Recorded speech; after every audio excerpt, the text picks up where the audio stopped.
Seri 13 Bukek Xiansu. Suling Naga.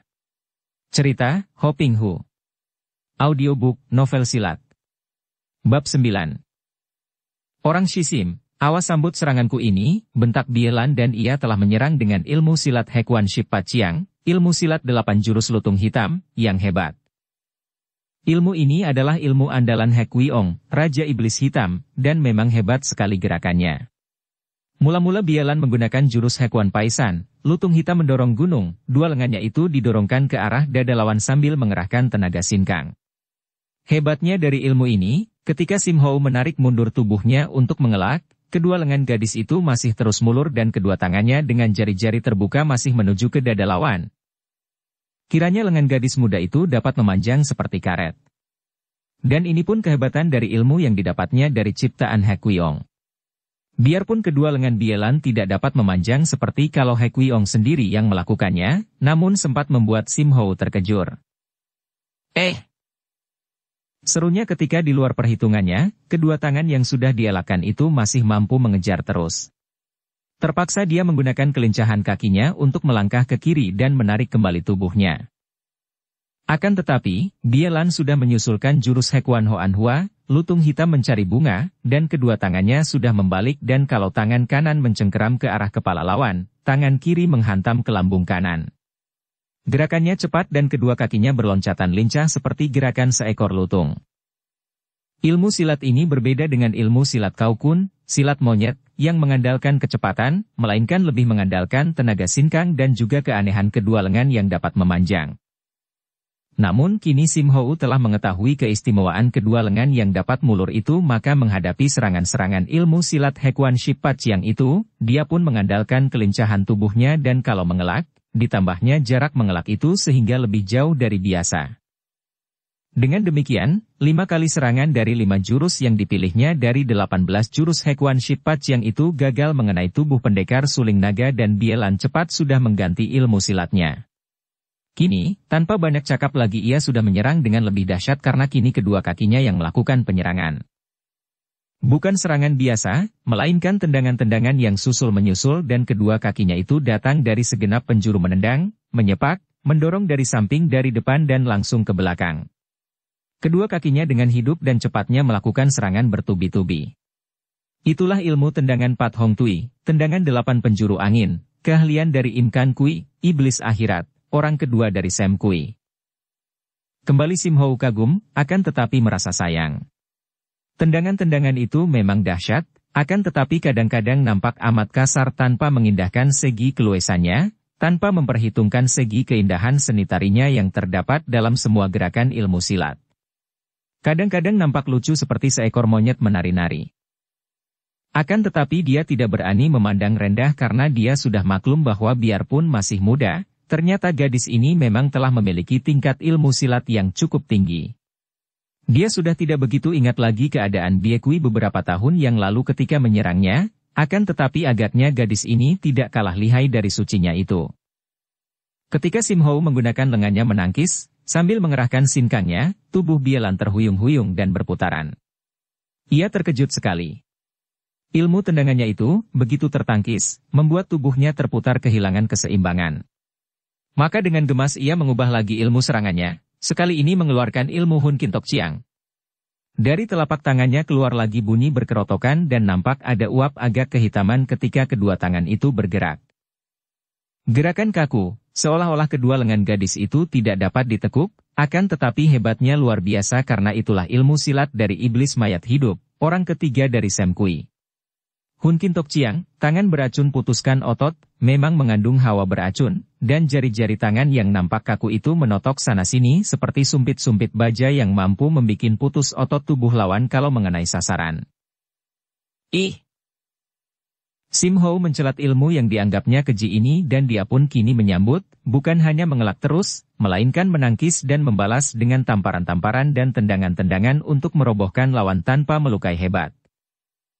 Akan tetapi, ternyata Bielan cukup lincah dan dapat pula menghindarkan diri dari serangan-serangan balasan itu.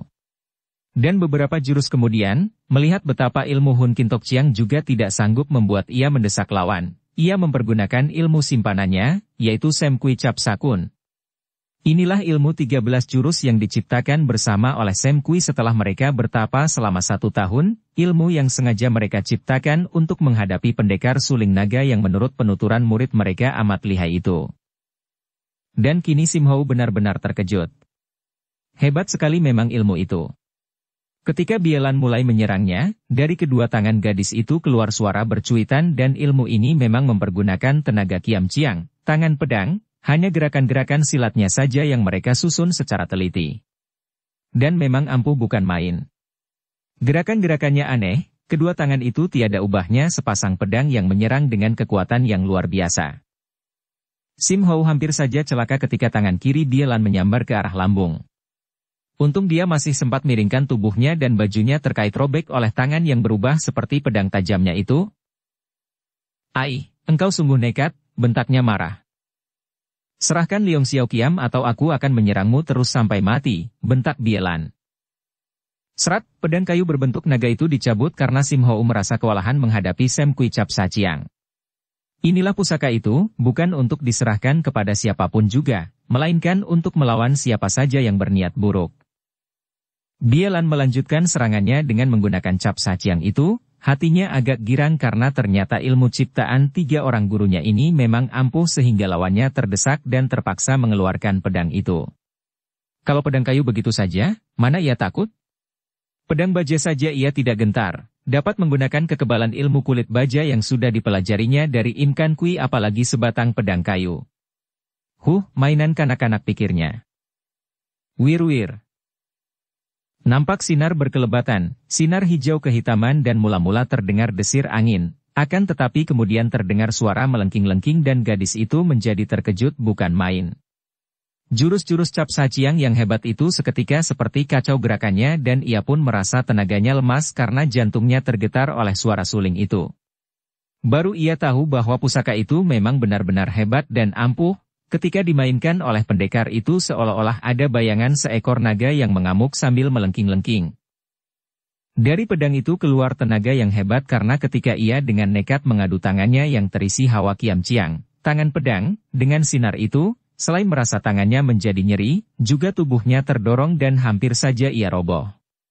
Dengan marah dan penasaran, gadis itu menyerang lagi dengan tangan kirinya, menebaskan tangan itu ke arah leher lawan.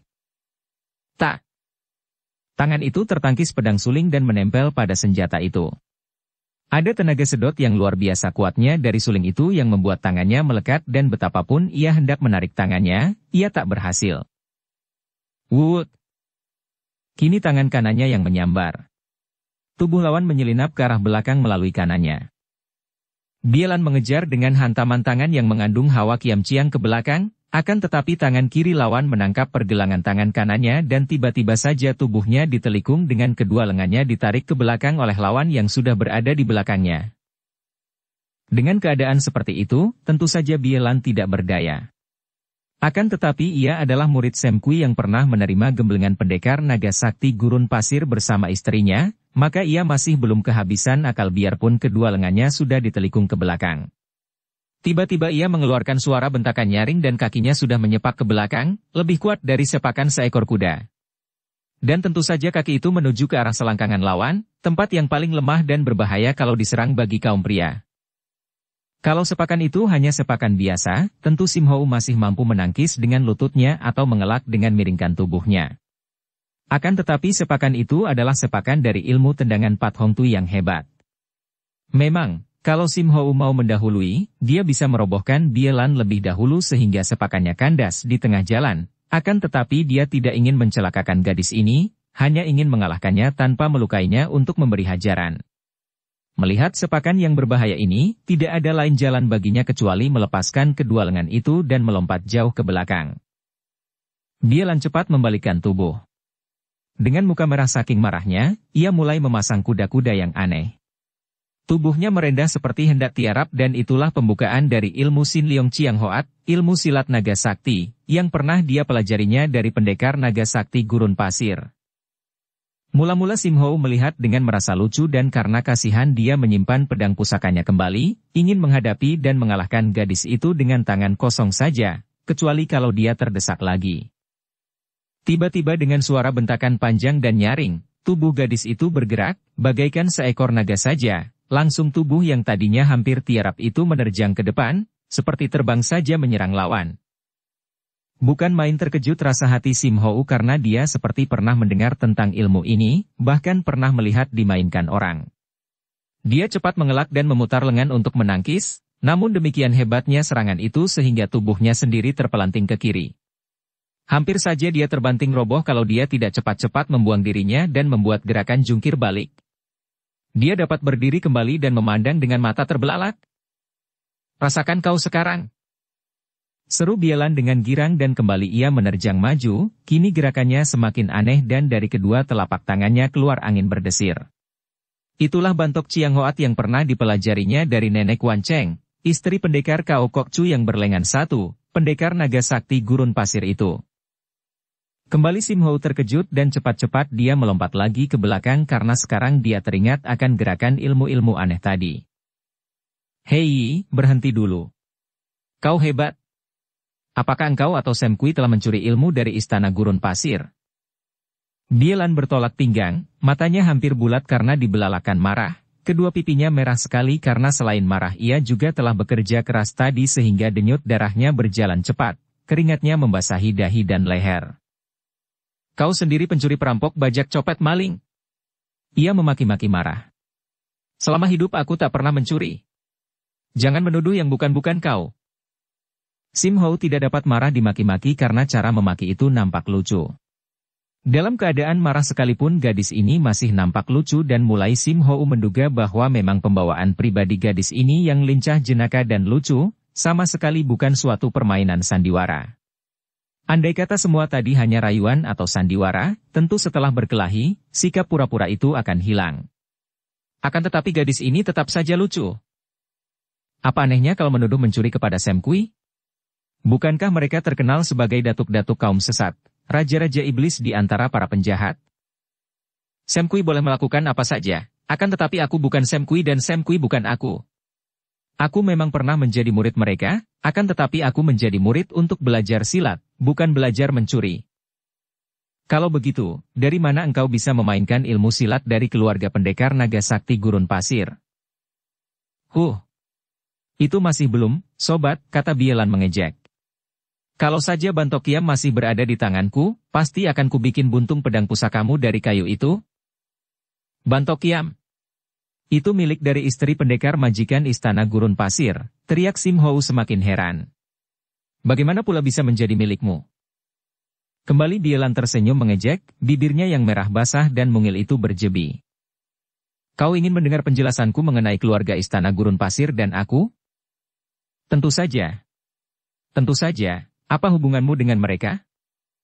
Kau boleh minta maaf dulu, baru aku mau menceritakan.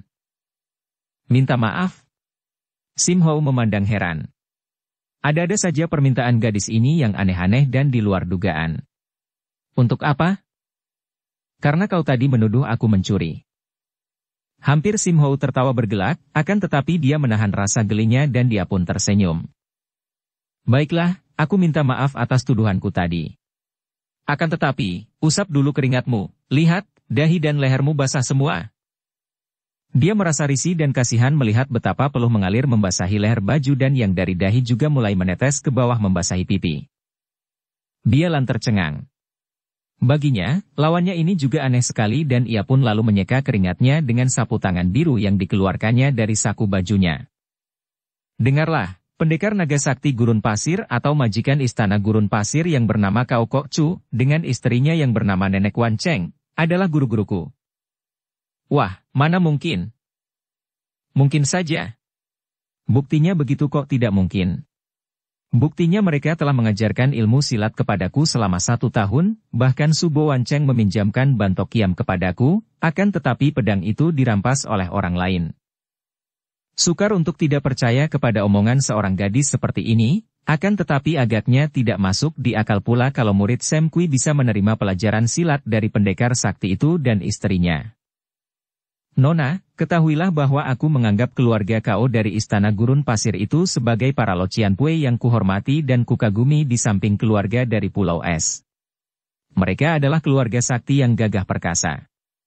Kalau engkau menjadi murid suami istri pendekar kau itu, maka tentu saja aku tidak berani mengangkat tangan melawanmu dan bagiku engkau bukan seorang musuh.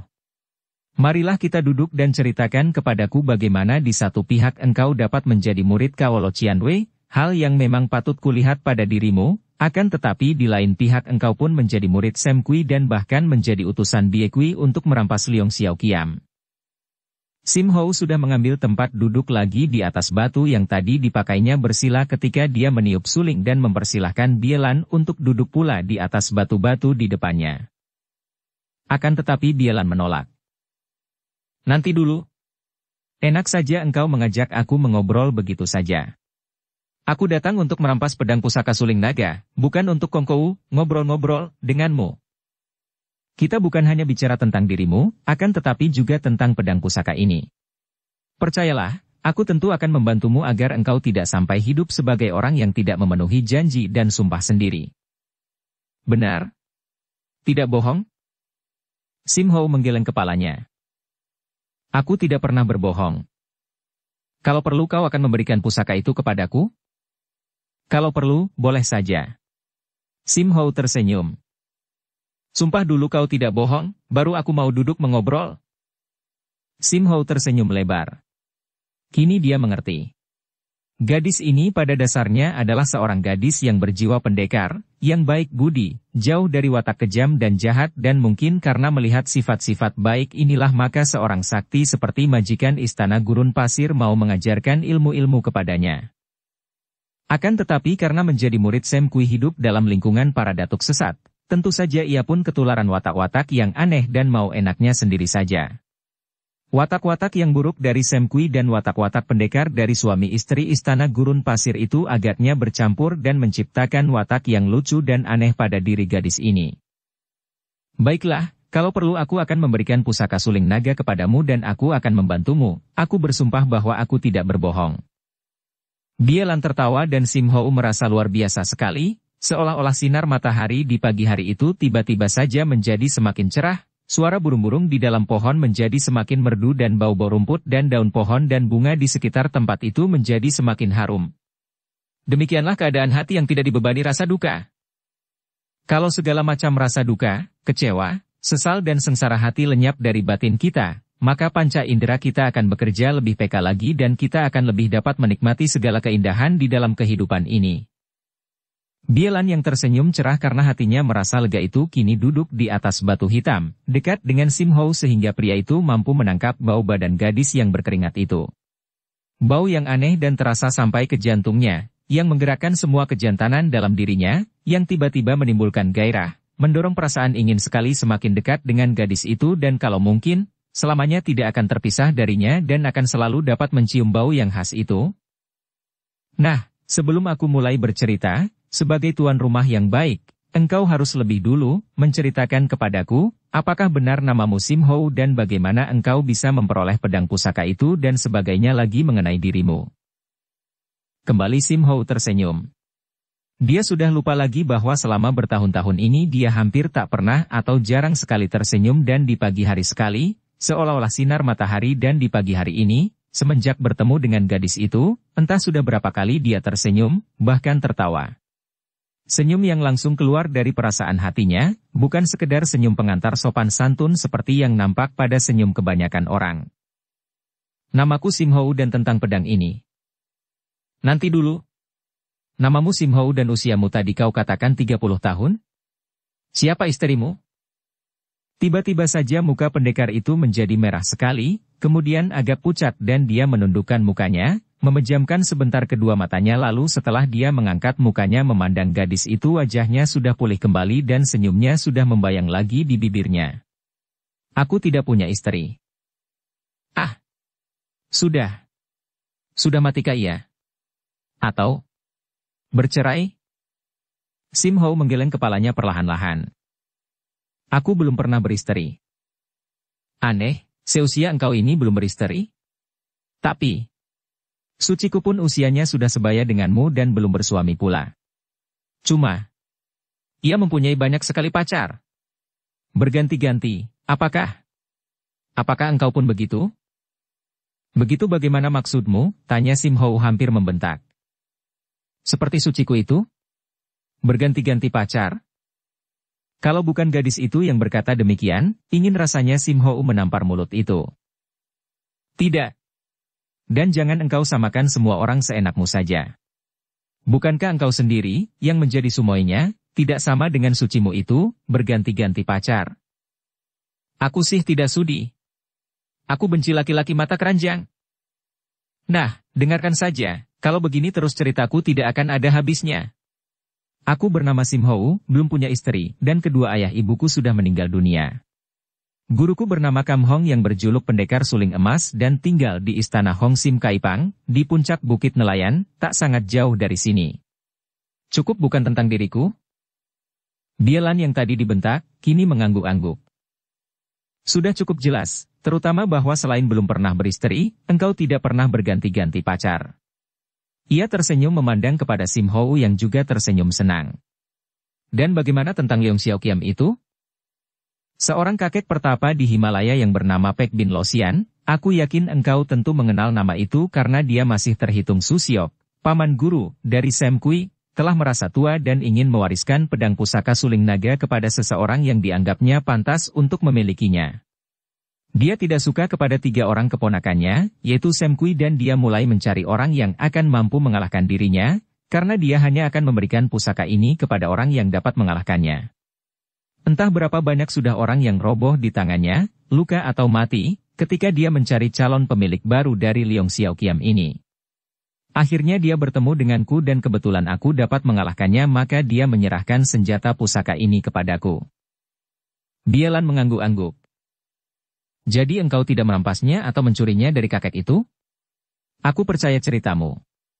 Dan tidak aneh kalau engkau menang, karena ilmu kepandaianmu memang hebat. Aku sendiri pun bukan lawanmu. Kalau kau mau membunuhku dengan senjata itu tentu mudah saja. Hei! Mengapa? Tiba-tiba gadis itu meloncat dari tempat duduknya dan gerakannya yang tiba-tiba itu mengejutkan Sim Hou sehingga pemuda ini pun terloncat bangun. Mengapa? Apa? Tanyanya bingung karena gadis itu kembali sudah memandang kepadanya dengan mata melotot marah. Mengapa engkau tidak membunuhku atau setidaknya merobohkan aku? Padahal jelas bahwa kedatanganku ini untuk merampas Leong Xiaoqiam. Engkau. Engkau. Bukan sebangsa Jehawaket, ya? Kembali Sim Hou menjadi gemas dan ingin menampar mulut itu kalau saja yang bicara orang lain. Kenapa kau bertanya begitu? Balasnya, tentu saja mendongkol karena Jehawaket, penjahat pemerkosa wanita, adalah kejahatan yang paling dibencinya. Karena sudah banyak sekali kulihat orang-orang yang ilmunya tinggi, bersikap baik kepada wanita hanya untuk maksud-maksud tertentu yang rendah dan hina. Tapi, engkau tentu bukan orang macam mereka itu. Aku percaya padamu, maafkan pertanyaanku tadi, ya. Ucapan yang disertai senyum ini sekaligus menghapus bersih kedongkolan hati Sim Hou. Sekarang ceritakan tentang dirimu dan tentang hubunganmu dengan keluarga kau dari Istana Gurun Pasir. Sam Kui bukan saja guru-guruku, melainkan juga penolongku dan penyelamat nyawaku. Ketika aku berusia 10 tahun, aku dan ayah ibuku meninggalkan kampung halaman kami di selatan untuk lari mengungsi karena adanya perang pemberontakan dan serbuan dari orang-orang Birma. Di tengah perjalanan, kami dihadang pasukan orang Birma. Ayah ibuku tewas dan aku hampir celaka. Kalau tidak ada Sam Kui yang tiba-tiba muncul, tentu aku mengalami nasib seperti ibuku, diperkosa oleh mereka sampai mati. Gadis itu memejamkan kedua matanya untuk mengusir pemandangan tentang ibu dan ayahnya itu yang membayang dalam ingatannya. Diam-diam Sim Hou merasa terharu sekali dan juga kasihan. Pantas gadis ini memiliki watak aneh.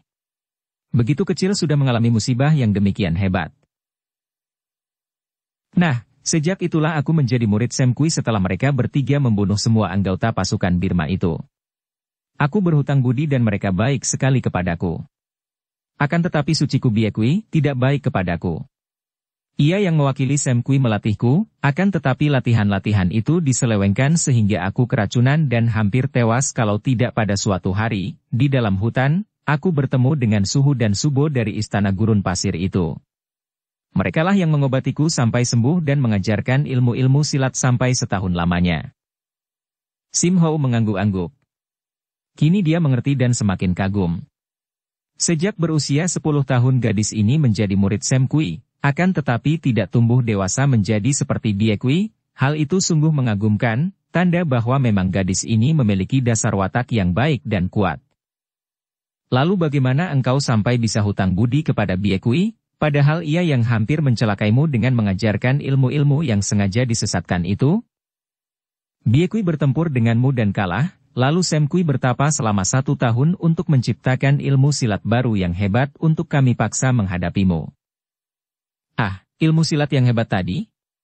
Bukan main, memang Sam Kui lihai. Itulah ilmu Sam Kui Cap Saciang. Setelah mereka berhasil menciptakan ilmu baru itu, mereka mengajarkannya kepada aku dan Bie Kui, lalu kami berdua menerima tugas untuk mencarimu dan merampas Leong Xiao Qiam. Sam Kui mengadakan pesta makan minum untuk mengucapkan selamat jalan kepada kami dan dalam kesempatan itu, aku dibikin mabok, ditawan oleh Sam Kui untuk diperkosa. Ah! Betapa kejinya! Sim Hou hampir meloncat saking marah dan kagetnya. Hal seperti itu biasa saja bagi mereka. Bie Kui juga sudah mereka perlakukan demikian sehingga selalu menjadi murid juga menjadi kekasih mereka. Aku tidak sudi melayani mereka. Mereka bermaksud menundukkan aku seperti Bie Kui, akan tetapi aku tidak mau. Mereka mengancam akan memperkosa, dan ketika itulah Bie Kui turun tangan, membebaskan aku dan kami melarikan diri. Akan tetapi aku lalu harus membuat janji dan sumpah bahwa aku akan membantunya mendapatkan kembali Leong Xiao Qiam. Sim Hou mengangguk-angguk dan tertarik sekali. Diam-diam dia semakin kagum kepada Bie Lan. Gadis ini sudah pernah hampir tewas oleh Bie Kui, akan tetapi sekali ditolong, ia bersumpah membalas budi itu dan sekali bersumpah ia akan melaksanakan walau bertaruh nyawa. Sukar mencari seorang gadis berhati baja seperti ini, juga yang bernasib malang sekali terjatuh ke dalam lingkungan kaum sesat. Kemudian bagaimana? Mau menceritakan? Dengan singkat Bie Lan lalu menceritakan perjalanannya dengan Bie Kui sampai ia hampir pula menjadi korban dan hampir diperkosa oleh Bok Gan, cucu murid Pek Bin Losian. Karena 2 kali mengalami peristiwa seperti itu, hampir diperkosa oleh Sam Kui yang mula-mula baik kepadaku, kemudian oleh Bok Gan yang bekerja sama dengan Suci, maka tadi aku teringat dan terkejut karena jangan-jangan engkau juga seorang seperti mereka itu. Tidak semua orang jahat, Nona. Akan tetapi, engkau belum menceritakan sesuatu yang paling penting padaku. Apa itu? Namamu. Bie Lan tertawa dan ketawanya juga bebas, tanpa menutupi mulut karena kadang-kadang ia lupa akan sedikit pelajaran tentang sopan santun yang pernah ia terima dari Nenek Wan Cheng. Ia memang merupakan seekor kuda betina yang tadinya liar atau setangkai bunga mawar hutan yang tak pernah terawat dengan baik, walaupun hal itu tidak mengurangi keindahan dan keharumannya. Aku lupa dan engkau tidak menanyakan sih. Namaku Chan Bie Lan, mendiang ayah bernama Chan Kiong, seorang petani biasa dari Yunan. Dan sekarang, adik Bie Lan, boleh aku menyebut adik kepadamu, bukan? Tentu saja, dan aku akan menyebut Toako, kakak besar, kepadamu. Tidak pantas menyebut paman karena usiamu hanya sebaya dengan Bok Gan yang masih terhitung suheng dariku. Sim Toako, nah, itulah sebutanku untukmu. Kau tadi hendak bicara apa? Begini Lan Moi, adik Lan, bagaimana engkau bisa tahu bahwa aku berada di pegunungan Tai Hang San dan bisa menemukan aku di sini? Aku bertemu dengan seorang pemuda bernama Chu Kun Tek. Dialah yang memberitahu kepadaku bahwa mungkin aku dapat menemukanmu di pegunungan Tai Hang San. Chu Kun Tek? Sim Hou berseru girang. Wah, dia itu masih terhitung pamanku. Apa? Bagaimana ini? Dia masih muda, sebaya denganku, mana bisa menjadi pamanmu? Ayahnya yang bernama Chu Kang Bu adalah paman mendiang ibuku. Bukankah dengan demikian Chu Kun Tek itu pamanku? Tentu dia sudah dewasa sekarang. Aku tidak bertemu dengan dia sejak aku mengunjungi lembah keluarga Chu dan di sanalah aku bertemu dengan kakek Pek Bin Losian. Jadi engkau bertemu dengan Kun Tek? Bagaimana dapat berkenalan dengan dia? Dia penolongku ketika aku memasuki perangkap Bok Gan. Tiba-tiba ketika aku dalam keadaan luka dikeroyok oleh Bok Gan dan kawan-kawannya, muncul Kun Tek yang mengamuk sehingga kami berdua berhasil lolos dari kepungan. Kami berkenalan dan dialah yang memberitahu aku bahwa engkau mungkin berada di sini. Tentu saja hati Sim Hou merasa girang dan bangga sekali. Kuntek yang dulu baru berusia 12 tahun itu kini telah menjadi seorang pendekar yang boleh dibanggakan. Pantas menjadi keturunan keluarga Chu yang gagah perkasa dan pantas pula menjadi pemilik Koai Leong Pokiam. Dia merasa gembira bahwa dia telah mengembalikan pedang pusaka itu kepada keluarga Chu. Dengan demikian, terhapuslah sudah semua rasa tidak enak yang pernah ada antara keluarga Chu dan keluarga Kam, yaitu pendekar suling emas yang menjadi gurunya. Tiba-tiba Bielan bangkit berdiri. Sudah terlalu banyak kita ngobrol dan terlalu lama aku di sini. Sekarang, seperti janji dan sumpahmu tadi, serahkan Leong Xiaoqiam kepadaku untuk kuberikan kepada Suci. Ia menengadahkan tangan kanannya yang diulur untuk menerima pemberian pedang. Nanti dulu, Lan Moi. Aku tidak akan menarik kembali janjiku. Akan tetapi engkau tahu betapa berbahayanya kalau pusaka seperti ini menjadi milik seorang jahat seperti Bie Kui atau Sam Kui. Tentu seperti harimau buas yang tumbuh sayap. Jadi kau tidak mau memberikan? Bielan mengerutkan alisnya, mulai marah. Nanti dulu, jangan tergesa mengambil kesimpulan. Aku akan menyerahkannya kepadamu, akan tetapi aku pun akan ikut menyaksikan ketika engkau menyerahkannya kepada sucimu, dan pada saat itu, setelah engkau menyerahkan pedang berarti engkau. Engkau? Bielan berpikir sejenak lalu mengangguk-angguk. Aku mengerti. Memang aku pun tidak suka kalau pedang pusaka itu terjatuh ke tangan suci. Ia amat jahat dan tentu ia akan menjadi semakin jahat kalau mempunyai pusaka yang dapat diandalkan.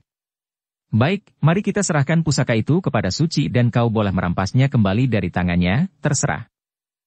Dukung channel Novel Silat dengan subscribe, follow, like, komen dan share.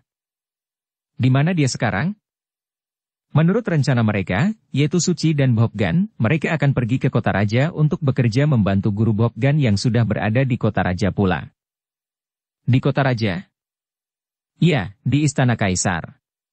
Guru Bhokgan itu sudah mengabdi kepada seorang pembesar bernama Hou Seng, dan mereka akan menggabung ke sana mencari kedudukan. Kebetulan sekali aku pun harus pergi ke kota raja untuk mencari orang yang telah merampas Bantok Kiam dari tanganku. Ah, kau tadi pernah bercerita tentang Bantok Kiam. Siapa yang merampasnya? Menurut keterangan seorang Huesio bernama Tiong Kai Huesio, perampas yang amat lihai itu berjuluk Sai Chu Lama dan pendeta lama itu tentu berada di kota raja, karena kabarnya pendeta lama itu pun bersekongkol dengan persekutuan di kota raja. Aku harus merampasnya kembali, betapapun lihai lama itu, karena Bantok Kiam hanya dipinjamkan saja kepadaku oleh Subo di istana gurun pasir. Ai, begitu banyak masalah yang kau hadapi, Lan Moi. Biarlah aku akan membantumu kelak mendapatkan kembali Bantok Kiam.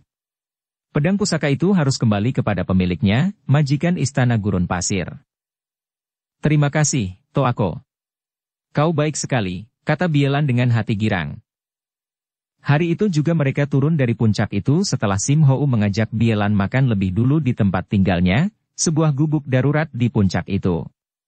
Dia masih menyimpan bahan makanan dan Bielan dengan girang lalu memasak dan mereka berdua makan dulu sebelum meninggalkan puncak. Sedikit ucapan dari Bielan pada waktu mereka makan bersama, membuat hati Sim Hou merasa terharu, akan tetapi anehnya, juga mendatangkan rasa duka walaupun hanya tipis saja perasaan duka ini. Kata-kata itu adalah, Sim Toako, aku merasa seolah-olah engkau ini benar-benar kakakku sendiri. Betapa bahagianya hatiku kalau mempunyai seorang kakak seperti engkau yang selalu akan membimbing dan membantuku. Kedukaan tipis yang menyelubungi hati Sim Hou itu timbul karena dia sendiri sudah tahu akan keadaan hati sendiri. Dia telah jatuh cinta kepada gadis ini. Untuk kedua kalinya dalam hidupnya dia jatuh cinta. Pertama kali kepada Kam Bieng dan dia gagal karena cintanya bertepuk tangan sebelah. Kam Bieng mencinta Suma Cheng Liong yang kini sudah menjadi suaminya. Dan sekarang dia jatuh cinta kepada Bielan. Akan tetapi, usianya sudah 33 tahun sedangkan Bielan baru berusia paling banyak 18 tahun. Sekarang saja gadis itu sudah mengatakan bahwa dia dianggap sebagai kakak. Mungkinkah gadis ini kelak dapat membalas cintanya? Ataukah dia harus mengalami nasib seperti cinta pertamanya, mengulang kembali kegagalan cintanya? Dia hanya menarik napas panjang dan menyerahkan segalanya kepada Tuhan. Ternyata dua orang itu tidak usah mencari terlalu jauh sampai ke kota raja untuk menyerahkan pedang Leong Xiaoqiam kepada Bie Kui. Ketika mereka berdua, Sim Hou dan Bielan, berjalan perlahan-lahan menuruni pegunungan itu sambil bercakap-cakap gembira karena kelincahan Bielan mendatangkan suasana yang amat gembira dalam hati Sim Hou, dan mereka tiba di kaki puncak, di lereng bawah. Tiba-tiba saja Biekui muncul di depan mereka bersama Boggan dan 20 orang lebih anggota Anggi Mopang yang berpakaian serba merah.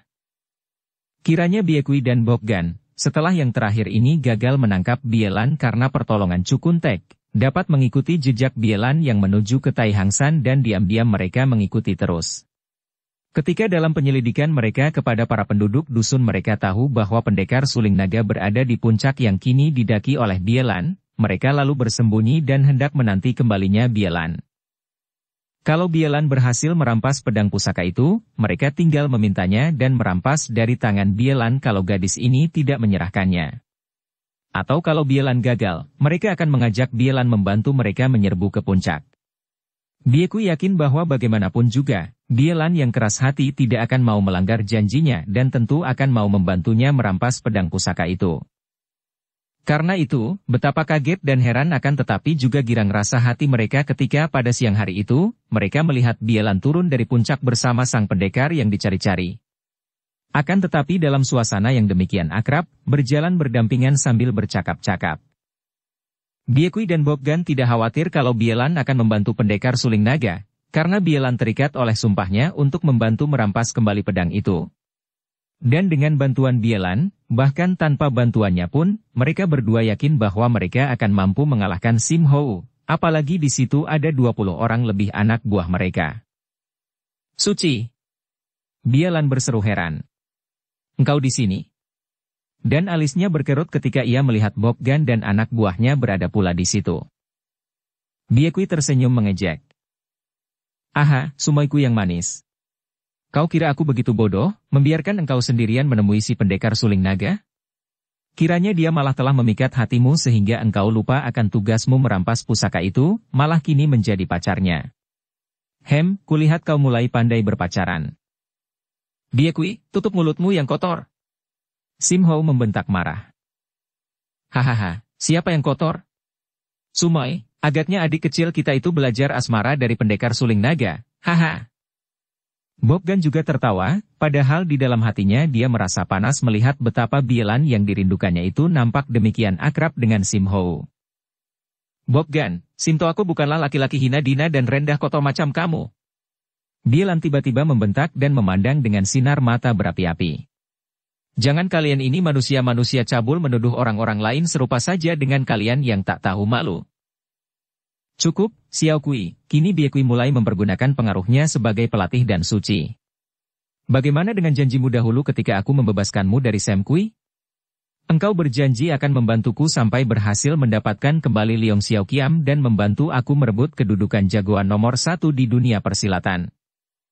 Aku hanya berjanji akan merampaskan kembali Liong Xiaoqiam, dan tentang merebut kedudukan jagoan nomor 1 itu, kalau kebetulan aku menyaksikan tentu aku membantumu. Aku tidak akan mengingkari janji. Lihat, Liong Xiaoqiam sudah berada di tanganku. Gadis itu menyingkap bajunya dan memang benar, Liong Xiaoqiam dengan sarung pedangnya telah terselip di ikat pinggangnya. Memang pedang ini diserahkan oleh Sim Hou kepadanya ketika mereka hendak berangkat tadi, untuk penjagaan kalau sewaktu-waktu Biekui muncul. Melihat betapa pedang pusaka itu benar-benar telah berada pada Bielan, Biekui dan Boggan saling pandang dan mereka nampak terkejut dan heran akan tetapi Biekui menjadi girang sekali. Bagus sekali, Sumai. Kiranya engkau memang telah memenuhi janjimu. Berikan Liong Xiaoqiam itu kepadaku, adikku. Suaranya menjadi manis sekali, dan ia mengulurkan tangan. Nanti dulu, Suci. Aku akan menyerahkan pedang pusaka Liong Xiaoqiam ini kepadamu, akan tetapi dengan demikian berarti aku sudah terbebas dari ikatan janjiku kepadamu. Aku tidak akan hutang budi apa-apa lagi darimu dan kalau pedang ini sudah kuberikan kepadamu, berarti tidak ada ikatan apa-apa lagi antara kita.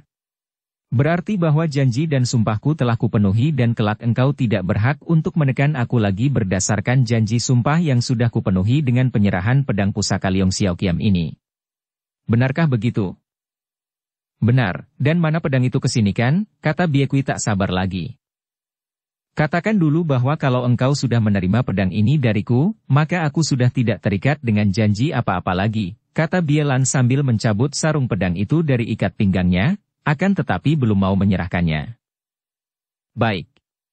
Kalau pedang itu sudah kuterima, engkau tidak terikat janji apa-apa lagi. Nah, berikan Liongqiam itu padaku. Bielan menanti 2 detik dan seperti telah direncanakan oleh Sim Hou, tidak ada tanda apa-apa dari Sim Hou. Hal ini berarti bahwa ia sudah boleh menyerahkan pedang itu kepada sucinya. Menurut rencana itu, kalau belum tiba saatnya menyerahkan pedang, Sim Hou tentu akan mengatakan sesuatu. Akan tetapi Sim Hou kini diam saja, hal ini merupakan isyarat dari Sim Hou bahwa pedang itu sudah boleh diberikan kepada Bie Kui. Nah, terimalah ini sebagai pembayar janji dan sumpahku kepadamu dan aku sudah bebas dari ikatan apapun dengan dirimu, katanya sambil mengulurkan tangan yang memegang pedang dengan sarungnya itu tanpa melangkah ke depan.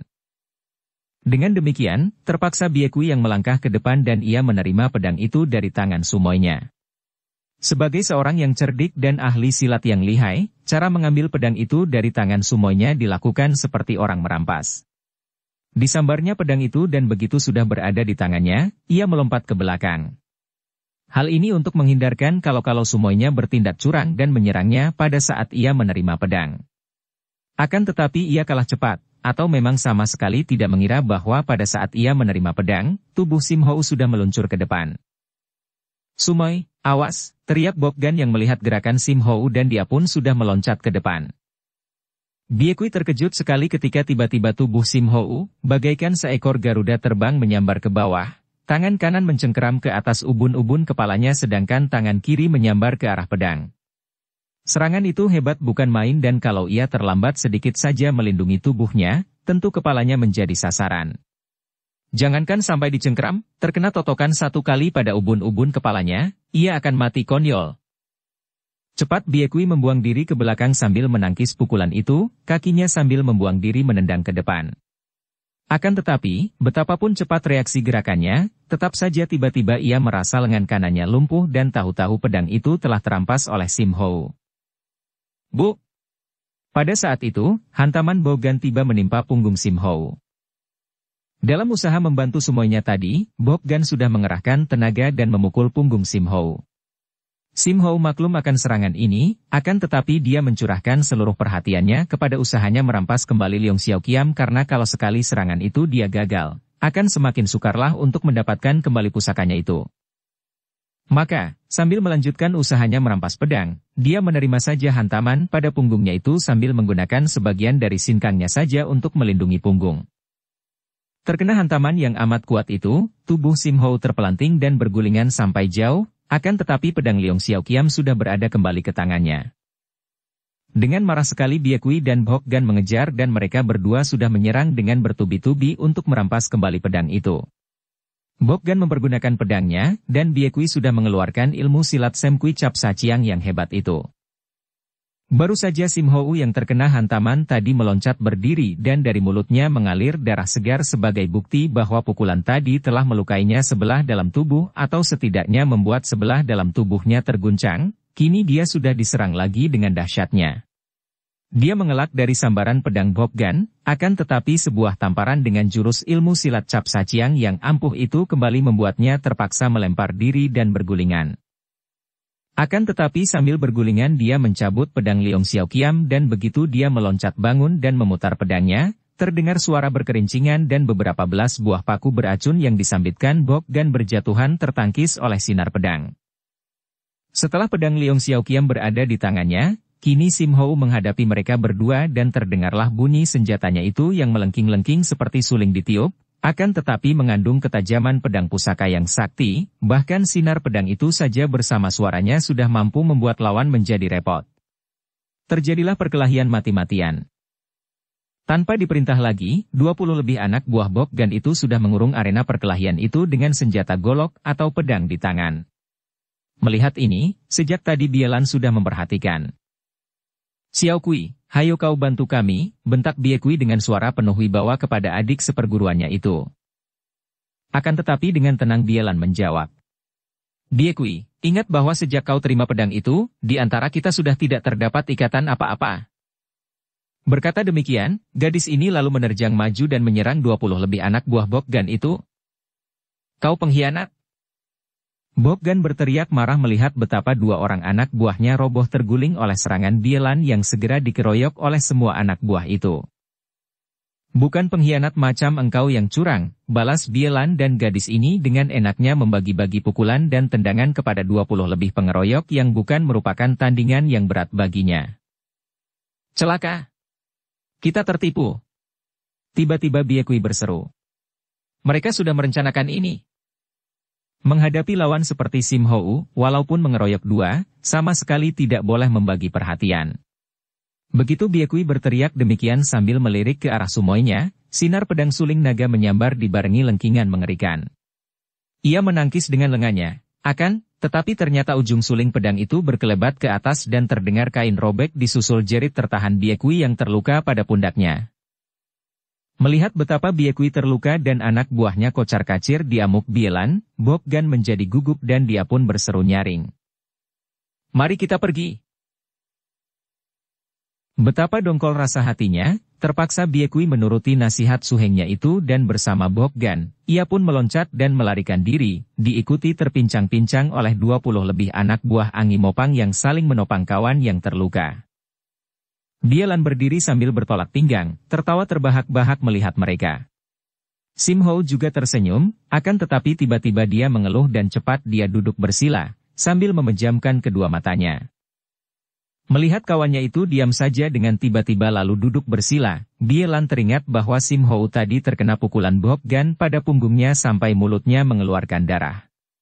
Ia cepat mendekati pemuda itu dan melihat betapa Sim Hou mengatur pernapasan untuk mengumpulkan hawa murni mengobati lukanya sendiri, ia pun lalu duduk agak menjauh. Ingin sekali ia membantu pemuda itu dengan penyaluran tenaganya, akan tetapi ia tidak berani melakukannya dan tidak mau mengganggu Sim Hou yang sedang samadhi. Ia kagum bukan main kepada pemuda itu. Tadi ia melihat cara Sim Hou merampas kembali pedang pusaka dan karena itu ia pun melihat bahwa Sim Hou sengaja membiarkan punggungnya terpukul karena dia memaksa diri harus dapat merampas pedang itu dalam satu serangan, dan ternyata usahanya itu pun berhasil dengan baik.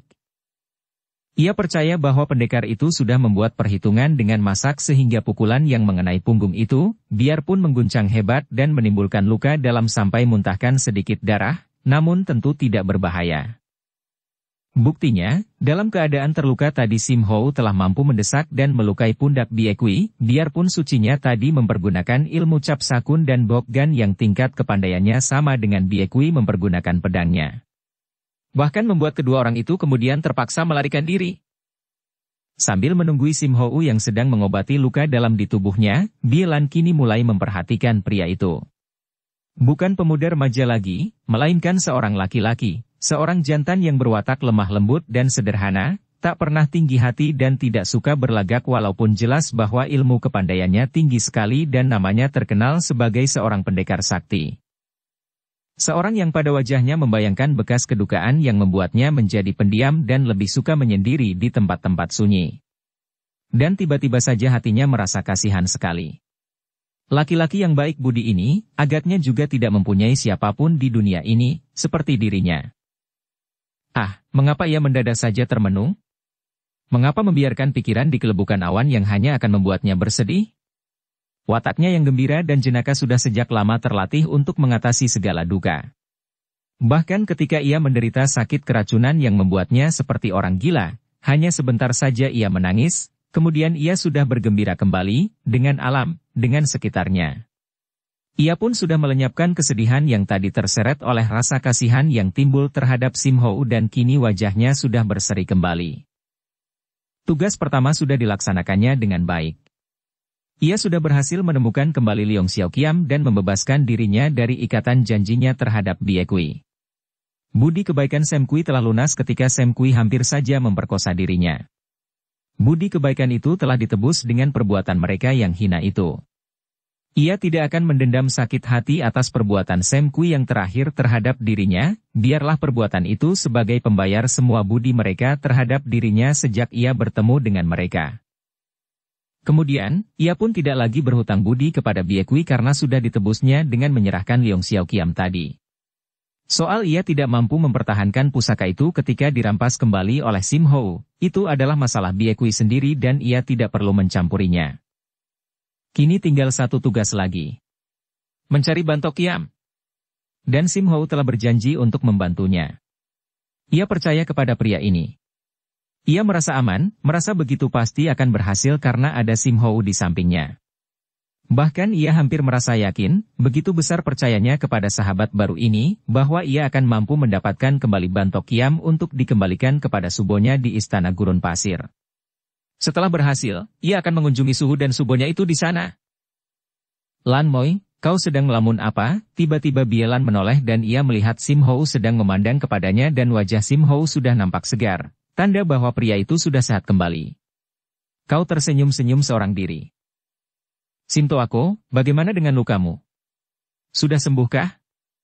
Ia cepat menghampiri ketika Sim Hou bangkit berdiri.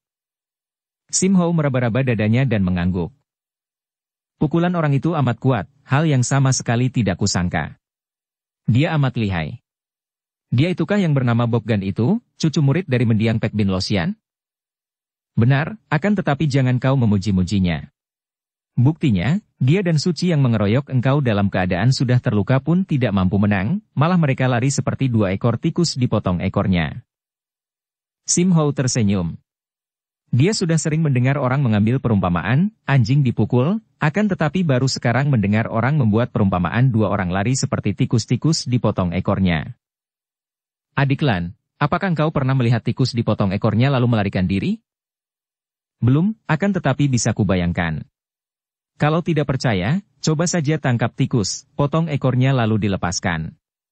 Lihat apakah dia tidak akan lari secepatnya karena ketakutan. Setelah keduanya ketawa, Sim Hou lalu bertanya. Lan Moi, orang Shibok itu murid siapakah? Biarpun aku pernah bertemu dan menerima pusaka dari mendiang Pek Bin Losian, akan tetapi aku tidak tahu siapa muridnya. Apakah engkau pernah mendengar dari sucimu siapa gurunya itu? Bielan menggelengkan kepalanya. Tidak, Sim Tuako, aku pun tidak pernah tahu atau mendengar siapa gurunya. Hanya dari percakapan antara mereka aku tahu bahwa Boggan mengajak anak buahnya untuk pergi ke kota raja, bergabung dengan gurunya untuk mengabdi kepada pembesar yang bernama Hou Seng itu. Mereka berdua lalu melanjutkan perjalanan menuju ke kota raja, karena seperti yang pernah dijanjikan oleh Sim Hou, mereka akan menyelidiki tentang Sai Chu Lama yang merampas Bantok Yam di kota raja. Setelah terjadi peristiwa pengeroyokan itu di antara kedua orang ini terjadi hubungan yang semakin akrab. Biarpun ketika dikeroyok oleh Biekui dan Boggan, Sim Hou tidak membutuhkan bantuan Bielan, akan tetapi maju dan mengamuknya Bielan terhadap 20 lebih anak buah Anggi Mopang yang mengepung tempat itu menimbulkan semacam kepercayaan baru dalam hati Sim Hou terhadap Bielan. Ternyata dan terbuktilah dari pertempuran ini bahwa Bielan berwatak baik dan bersih, berjiwa pendekar dan menentang kejahatan walaupun ia mengaku murid Sam Kui. Sebaliknya, Bielan semakin suka dan percaya kepada Sim Hou karena di sepanjang perjalanan, Sim Hou tidak pernah memperlihatkan sikap kurang ajar. Selalu sopan, ramah, bahkan memandang kepadanya dengan sinar mata yang begitu lembut. Ia merasa suka bercakap-cakap dengan pria yang dari percakapannya saja sudah diketahui mempunyai pengetahuan luas itu. Dan kalau ada waktu, Sim Hou selalu memberi petunjuk-petunjuk kepadanya tentang cara-cara menghimpun tenaga sinkang, mengumpulkan hawa murni dengan cara yang benar. Ia yang hanya mendapat tuntunan selama setahun dari suami istri Istana Gurun Pasir, kini dapat melihat dengan lebih jelas perbedaan antara latihan yang benar dan latihan-latihan dari kaum sesat sehingga perlahan-lahan ia kini dapat mengusir sisa-sisa tenaga sesat yang didapatnya ketika ia berlatih di bawah ajaran Sam Kui dan Biekui. Sudah 2 pekan lebih mereka meninggalkan Tai Hang San dan pada suatu sore, di luar kota Tianjin, tiba-tiba hujan lebat turun dari atas yang sejak siang tadi telah dipenuhi awan mendung. Terpaksa Sim Hou mengajak Bielan untuk berlari dan mencari tempat yang baik untuk berlindung dari serangan air hujan. Sim Hou ingat bahwa tak jauh dari situ, di luar sebuah hutan, terdapat sebuah kuil tua yang tidak dipergunakan lagi. Biarpun kuil itu sudah tua dan rusak, namun atapnya masih ada dan dapat dipakai untuk meneduh. Di dalam perantauannya, pernah dia beberapa kali bermalam di kuil tua itu, maka kini dia mengajak Bielan lari ke tempat itu. Mereka akhirnya tiba di kuil itu dan berlarian masuk dengan tubuh basah. Betapapun pandainya kedua orang ini, mereka tetap saja basah kuyup ketika berlari-larian tadi, tak mungkin dapat menghindar dari siraman air hujan. Akan tetapi keduanya merasa gembira, tertawa-tawa ketika memasuki kuil, seperti dua orang anak kecil yang habis bermain di bawah siraman air hujan. Berbahagialah orang-orang yang masih bisa bergembira ria sehabis kehujanan, karena itu merupakan pertanda bahwa tubuh dan batinnya masih sehat. Sebaliknya, orang yang tertimpa air hujan sedikit saja lalu sakit, dia seorang yang lemah dan mereka yang mengeluh dan jengkel karena kehujanan, berarti batin mereka yang lemah. Orang yang dapat merasakan kembali kegembiraan kanak-kanak, dia seorang beruntung. Sambil tertawa-tawa Bielan memeras rambutnya yang panjang, yang basah kuyup. Sim Hou juga melakukan hal yang sama. Memang, hal yang paling mengganggu kalau kehujanan kalau rambut panjang basah kuyup. Air akan terus mengalir dan menetes dari kumpulan air hujan yang diserap oleh rambut. Setelah memeras rambut dan ujung-ujung pakaiannya, Sim Hou lalu mengumpulkan kayu kering yang banyak terdapat di dalam kuil itu, sisa dari mereka yang pernah bermalam di situ dan dibantu oleh Bielan, dia membuat api unggun. Buntalan berisi pakaian yang basah lalu diperas dan dipanaskan dekat api unggun agar cepat kering. Bielan sendiri lalu memeriksa tempat itu, selagi Sim Hou sibuk mengeringkan pakaian di dekat api unggun.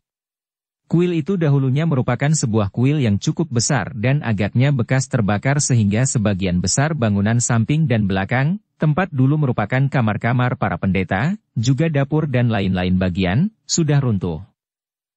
Kini yang tinggal hanya ruangan sembahyang di luar dan beberapa ruangan sebelah dalam, yang masih tertutup atap walaupun bocor di sana-sini. Lantainya cukup bersih karena di tempat ini sering ada juga orang-orang yang kemalaman di jalan atau mungkin kehujanan seperti yang mereka alami sore hari ini. Ada pula jerami-jerami kering bertumpuk di sudut, tentu untuk alas tidur di lantai karena lantainya tentu dingin sekali kalau malam, apalagi malam hujan. Setelah memeriksa tempat itu dan ternyata hanya mereka berdua yang sore hari itu meneduh di tempat itu dari serangan hujan, Bielan kembali ke depan dan duduk pula dekat api unggun agar pakaian dan rambutnya lekas kering. Setelah ada pakaian yang dibentangkan dekat api dan sudah kering lebih dulu, Bielan lalu membawa satu setel pakaiannya ke bagian belakang dalam kuil itu yang gelap, terhalang dinding dan ia pun berganti pakaian. Setelah ia selesai, lalu Sim Hou juga berganti pakaian, kemudian mereka berdua duduk kembali dekat api.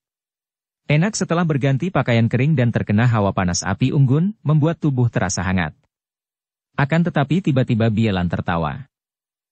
"Kenapa kau tertawa? Hai Hik, apakah kau tidak mendengar apa yang kudengar?" "Apa itu?"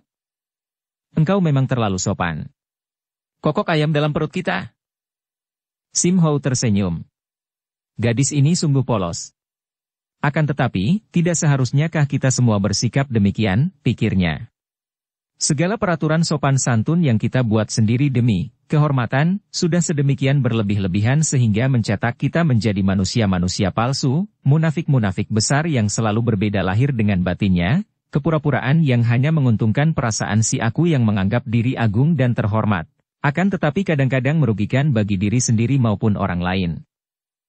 Betapa seringkali kita lebih mengutamakan si aku yang hanya angan-angan belaka ini, demi nama baik dan demi kehormatan si aku, biarlah badan ini menderita. Aneh memang, bodoh memang, akan tetapi kenyataannya demikianlah. Sampai di zaman ini pun kita semua menjadi hamba daripada pengagungan si aku ini. Lihat saja di kanan kiri, lihat saja pada diri kita sendiri. Sepasang kaki kita menjerit dan mengeluh oleh sempitnya sepatu yang menekan demi untuk kehormatan. Peluk kita bercucuran oleh gerah dan panasnya pakaian, sopan, demi untuk kehormatan. Perut kita kalau perlu kita tekan dan kelaparan demi untuk kehormatan. Mulut kita dipaksa senyum-senyum walau hati sedang berduka demi untuk kehormatan dan masih banyak lagi contoh-contoh yang membuat kita kadang-kadang menjadi heran sendiri karena kelakuan kita, demi kehormatan itu, seperti tidak normal lagi. Si aku yang gila kehormatan ini membuat kita menjadi manusia-manusia yang gila atau tidak normal lagi. Sopan santun dan tata susila memang perlu bagi kita manusia yang hidup bermasyarakat, namun tata susila dan sopan santun ini kita adakan bersama demi menjaga perasaan orang lain, agar tidak menyinggung dan untuk pelaksanaan dari pengertian kita tentang kesopanan dengan menggunakan akal budi. Akan tetapi kalau sudah menjurus ke arah kecondongan mencari pujian, lalu menjadi berlebih-lebihan bahkan tidak praktis lagi. Sayang roti keringku yang tinggal sedikit sudah habis karena terkena air hujan, kata Sim Hou.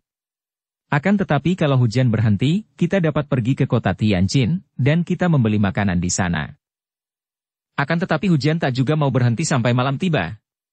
Sim Ho melihat betapa gadis itu, walaupun tidak bicara lagi tentang lapar dan makanan, namun semakin menderita karena menahan lapar. Hawa yang nyaman karena dingin dilawan kehangatan api unggun memang membuat perut menjadi lapar sekali, lebih lagi karena baru saja mereka tadi mengeluarkan banyak tenaga untuk berkelahi. Perut mereka membutuhkan isi, akan tetapi dari mana bisa didapatkan makanan? Kuil itu berada di ujung hutan dan tempat itu sunyi, jauh dari rumah orang. Tiba-tiba Sim Ho bangkit dari tempat duduknya dekat api unggun. Kau di sini sebentar, Lan Moi, aku akan pergi mencari bahan makan untuk kita. Tapi, hujan masih begitu lebat di luar dan gelap pula. Bie Lan membantah. Kau akan kehujanan dan basah kuyup lagi. Pula, kemana mencari bahan makanan malam-malam hujan begini? Sim Ho tersenyum. Kau tunggu sajalah. Pakaianku sudah kering semua, nanti dapat berganti lagi. Pula, bukankah sejak zaman nenek moyang kita dahulu, kaum pria yang bertugas mencari bahan makanan untuk kita yang kelaparan? Nah, aku pergi sebentar. Sim Ho berkelebat dan lenyap dari situ. Bie Lan tidak mau menganggur.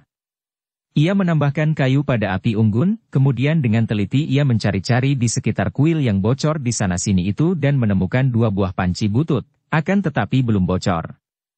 Lumayan, pikirnya dan dengan 2 panci itu, ia menadah air hujan yang langsung turun dari langit sehingga 2 panci itu dapat menampung air yang jernih.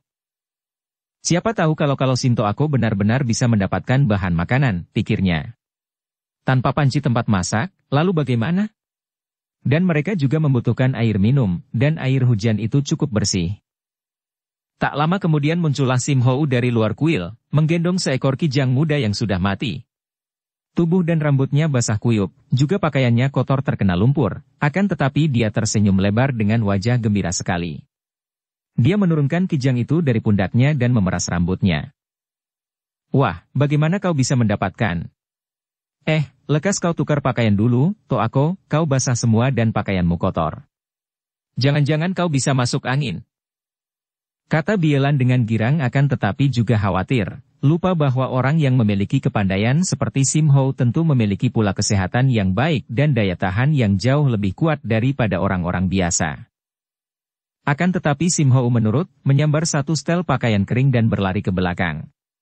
Ketika dia kembali dengan pakaian yang kering dan rambutnya sudah diperas dari air hujan, dia melihat bahwa Bie Lan sudah mulai menguliti kijang itu dengan menggunakan kedua tangannya, menarik dan merobeknya begitu saja. Lan Moi, kita pergunakan alat, jangan hanya dengan tangan begitu. Bagaimana kau akan memotong-motong dagingnya? Aku tidak punya pisau. Suling ini dapat dipakai sebagai pedang dan... jangan pandang rendah benda pusaka, Toako. Sudahlah, kita kuliti binatang ini, kita patahkan saja keempat kakinya dan kita panggang pahanya. Kita tidak mungkin dapat memasaknya karena tidak ada bumbu. Wah, sayang, bumbu-bumbuku juga habis dalam buntalan pakaian oleh air hujan. Tapi tunggu, dahulu aku pernah menyimpan sisa garam di ujung sana. Tanpa garam, akan seperti apa rasanya? Dia pun mencari-cari dan akhirnya dengan girang menemukan garam itu yang berada dalam sebuah poci kecil sehingga masih bersih dan utuh. Sibuklah kedua orang itu kini memanggang 4 buah paha kijang yang sudah digarami dan tak lama kemudian, terciumlah bau sedap yang membuat perut mereka terasa semakin lapar. Habislah daging paha kijang yang 4 buah banyaknya itu oleh mereka, ditambah minum air hujan yang sudah dimasak sampai mendidih. Dan perut kenyang mendatangkan kantuk. Mulailah mereka bekerja untuk membuat tempat tidur dengan menumpuk jerami kering di lantai. Kau tidurlah, Lan Moi, biar aku duduk di sini. Engkau terlalu lelah dan malam ini kita tidak mungkin dapat mencari tempat bermalam lain lagi. Hujan masih terus turun. Kau tidurlah. Dan kau, Sinto aku? Aku sudah biasa beristirahat sambil duduk, dan aku perlu mengulang kembali pengobatan dalam tubuhku. Kepercayaan Bie Lan terhadap Sim Ho sudah demikian mendalam sehingga biarpun mereka hanya berdua saja malam itu di satu ruangan, di tempat yang gelap dan sunyi, namun tidak ada sedikit pun kekhawatiran di dalam hatinya. Bahkan membayangkan yang bukan-bukan saja sama sekali tidak pernah memasuki benaknya, maka segera ia dapat tidur dengan pulasnya, rebah miring meringkuk karena terasa hawa dingin yang dihembus angin dari luar. Diam-diam Sim Ho yang duduk dekat api unggun memandang kepadanya. Ada rasa haru yang besar sekali dan mendalam di dasar hatinya melihat gadis itu tidur meringkuk dengan bibir tersenyum, begitu pasrah, begitu lemah dan tak berdaya. Seorang gadis yatim piatu, seperti dia, seorang gadis yang secara aneh muncul dalam kehidupannya. Sama sekali tak pernah dia menyangka bahwa dalam hidupnya, dia akan berduaan dengan seorang gadis seperti pada malam hari ini. Melakukan perjalanan bersama, kehujanan bersama, makan berdua dan kini dia memandangi gadis yang tidur pulas itu. Timbul rasa kasihan di hatinya melihat Bielan meringkuk, menekuk kaki dan menjepit tangan di antara pahanya. Dia mempunyai sebuah baju mantel yang lebar dan yang kini sudah kering. Diambilnya mantelnya itu dan diselimutkannya pada tubuh Bielan, menutupi tubuh dari leher sampai ke kaki. Dia melakukannya begitu hati-hati dan perlahan-lahan agar tidak membangunkan Bielan dari tidurnya yang nyenyak. Akan tetapi, tubuh yang terlatih sejak kecil itu amat peka terhadap sentuhan dari luar dan urat syaraf tubuh itu selalu dalam keadaan siap terhadap bahaya dari luar sehingga dalam tidur sekalipun, agaknya syaraf-syaraf itu tetap bersiap siaga. Maka begitu merasa tubuhnya tersentuh kain, walaupun tadinya tidak berprasangka yang bukan-bukan, sentuhan ini cukup membuat Bielan sadar dari tidurnya. Akan tetapi, ia segera memejamkan matanya kembali dan pura-pura masih pulas ketika ia melihat bahwa yang menyentuh tubuhnya itu adalah hamparan baju mantel yang diselimutkan oleh Sim Ho di atas tubuhnya. Diam-diam gadis ini merasa berterima kasih dan senyumnya bertambah manis ketika ia terseret penuh oleh kepulasan. Di zaman para kaisar masih berkuasa, para pembesar yang bertugas mencatat sejarah, selalu hanya mencatat yang baik-baik saja tentang kaisar dan keluarganya. Kalau ada catatan sejarah yang memburukkan seorang penguasa, maka catatan itu sudah pasti dilakukan oleh pihak yang membencinya. Oleh karena itu, maka sukarlah dipercaya kebenaran catatan sejarah di dunia ini. Seperti catatan sejarah tentang pembangunan dan tentang kebesaran kerajaan Manchu yang semakin berkembang. Akan tetapi sejarah tidak mencatat betapa banyaknya korban jatuh dari pihak mereka yang menentang kaisar, baik karena urusan pribadi maupun karena kebangkitan mereka yang merasa dijajah dan hendak menumbangkan kekuasaan Manchu. Setiap orang manusia, baik dia kaisar sekalipun, tentu memiliki dua macam sifat yang bertentangan kalau dia sudah dinilai, yaitu baik dan buruk, kelebihan dan kekurangannya, tentu saja bergantung kepada pendapat si penilai berdasarkan rasa suka atau tidak suka dari si penilai sendiri. Demikian pula Kaisar Qianliong. Pada masa itu, dialah orang yang paling tinggi kedudukannya, yang paling berkuasa sehingga memburukkan namanya merupakan suatu pemberontakan dan dosa besar, dan orang yang berani melakukannya dapat saja dipenggal lehernya sebagai hukumannya. Oleh karena itu, catatan riwayat dan sejarahnya hanya yang baik-baik saja. Betapapun juga, orang tak mungkin menyimpan rahasia untuk selamanya. Akhirnya membocor keluar juga dari istana segala perilaku kaisar itu yang dianggap tidak patut. Di antaranya adalah hubungan kaisar di masa tuanya itu dengan Hou Seng yang tampan, yang kini semakin tinggi saja kedudukannya dan semakin besar kekuasaannya. Bahkan di luar sudah terdengar bisik-bisik bahwa Hou Seng inilah orangnya yang akan diangkat menjadi Perdana Menteri dalam waktu dekat. Dan bisik-bisik atau desas-desus ini memang tidak merupakan kabar bohong begitu saja. Bukan saja Hou Seng menjadi kekasih kaisar. Akan tetapi bahkan dia telah dapat mempengaruhi kaisar sehingga semua urusan dalam istana sudah dipercayakan kepadanya. Dialah yang menjadi orang kedua setelah kaisar di istana itu, bahkan semua pelaksanaan peraturan dan lain-lain berada di tangannya dan kaisar hanya mendengar dan percaya akan laporan kekasih ini saja. Ambisi merupakan racun yang sekali mencengkeram batin kita, tidak mudah untuk dilepaskan lagi. Ambisi merupakan kemurkaan, seperti binatang babi, makin diberi makan, semakin kelaparan saja. Makin banyak yang didapat, semakin bertambah keinginan hati yang dicengkeram ambisi. Demikian pula dengan Hou Seng. Dia tadinya hanya seorang tukang pikul tanduk kaisar, setelah dia diangkat menjadi kekasih kaisar dan menjadi penasihat kaisar, berarti dia sudah memperoleh kemajuan yang luar biasa. Namun, dia masih jauh daripada puas karena dia melihat kemungkinan-kemungkinan bahwa dia akan lebih besar lagi. Dan untuk mencapai ambisi atau cita-citanya itu, dia tidak hanya dapat mengandalkan kepercayaan kaisar kepadanya. Terlalu banyak musuhnya yang ingin melihat dia jatuh kembali ke bawah. Banyak menteri-menteri yang tidak suka kepadanya, bahkan ada yang secara halus berani memperingatkan kaisar tentang bahayanya kalau terlalu percaya kepada seseorang dan menyerahkan segala kekuasaan di tangan Hou Seng mengenai urusan dalam istana.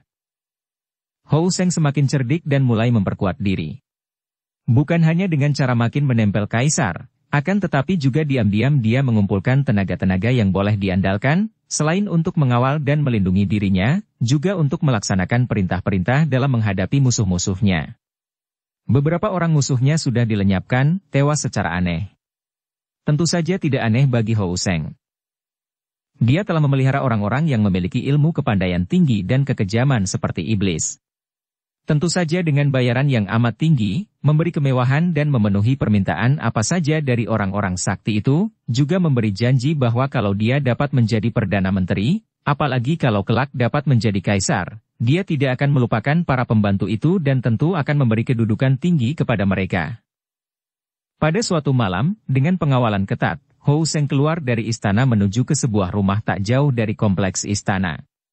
Rumah ini merupakan sebuah gedung yang dikelilingi pagar tembok tinggi dan nampak terjaga oleh penjaga-penjaga yang berpakaian seragam. Rumah ini adalah milik Hou Seng, merupakan rumah peristirahatan, satu di antara banyak rumah yang dimilikinya. Dia sendiri tinggal di sebuah gedung seperti istana saja mewahnya, bersama istrinya. Benar, Hou Seng telah beristri. Hal ini adalah karena Kaisar Qianliong merasa risih juga karena banyaknya menteri yang menyindirkan hubungannya dengan Hou Seng dan untuk menutupi atau sekedar mengurangi santernya desas-desus, dia memerintahkan kepada Hou Seng untuk menikah dengan seorang wanita dayang pilihan dari istana. Tentu saja Hou Seng menerima perintah ini dengan hati senang. Bayangkan saja, selain memperoleh kekayaan dan kehormatan, juga dia memperoleh seorang istri yang cantik, hadiah dari Kaisar sendiri. Dengan adanya istri, tentu dia dapat memelihara banyak selir dan kini tak perlu lagi dia bersembunyi-sembunyi kalau dia menginginkan seorang wanita. Pernikahannya itu telah berlangsung 3 tahun yang lalu dan kini dia telah mendapatkan beberapa orang anak dari istrinya dan selir-selirnya. Kereta yang ditumpangi Hou Seng itu memasuki halaman rumah setelah pintu gerbangnya dibuka oleh para penjaga.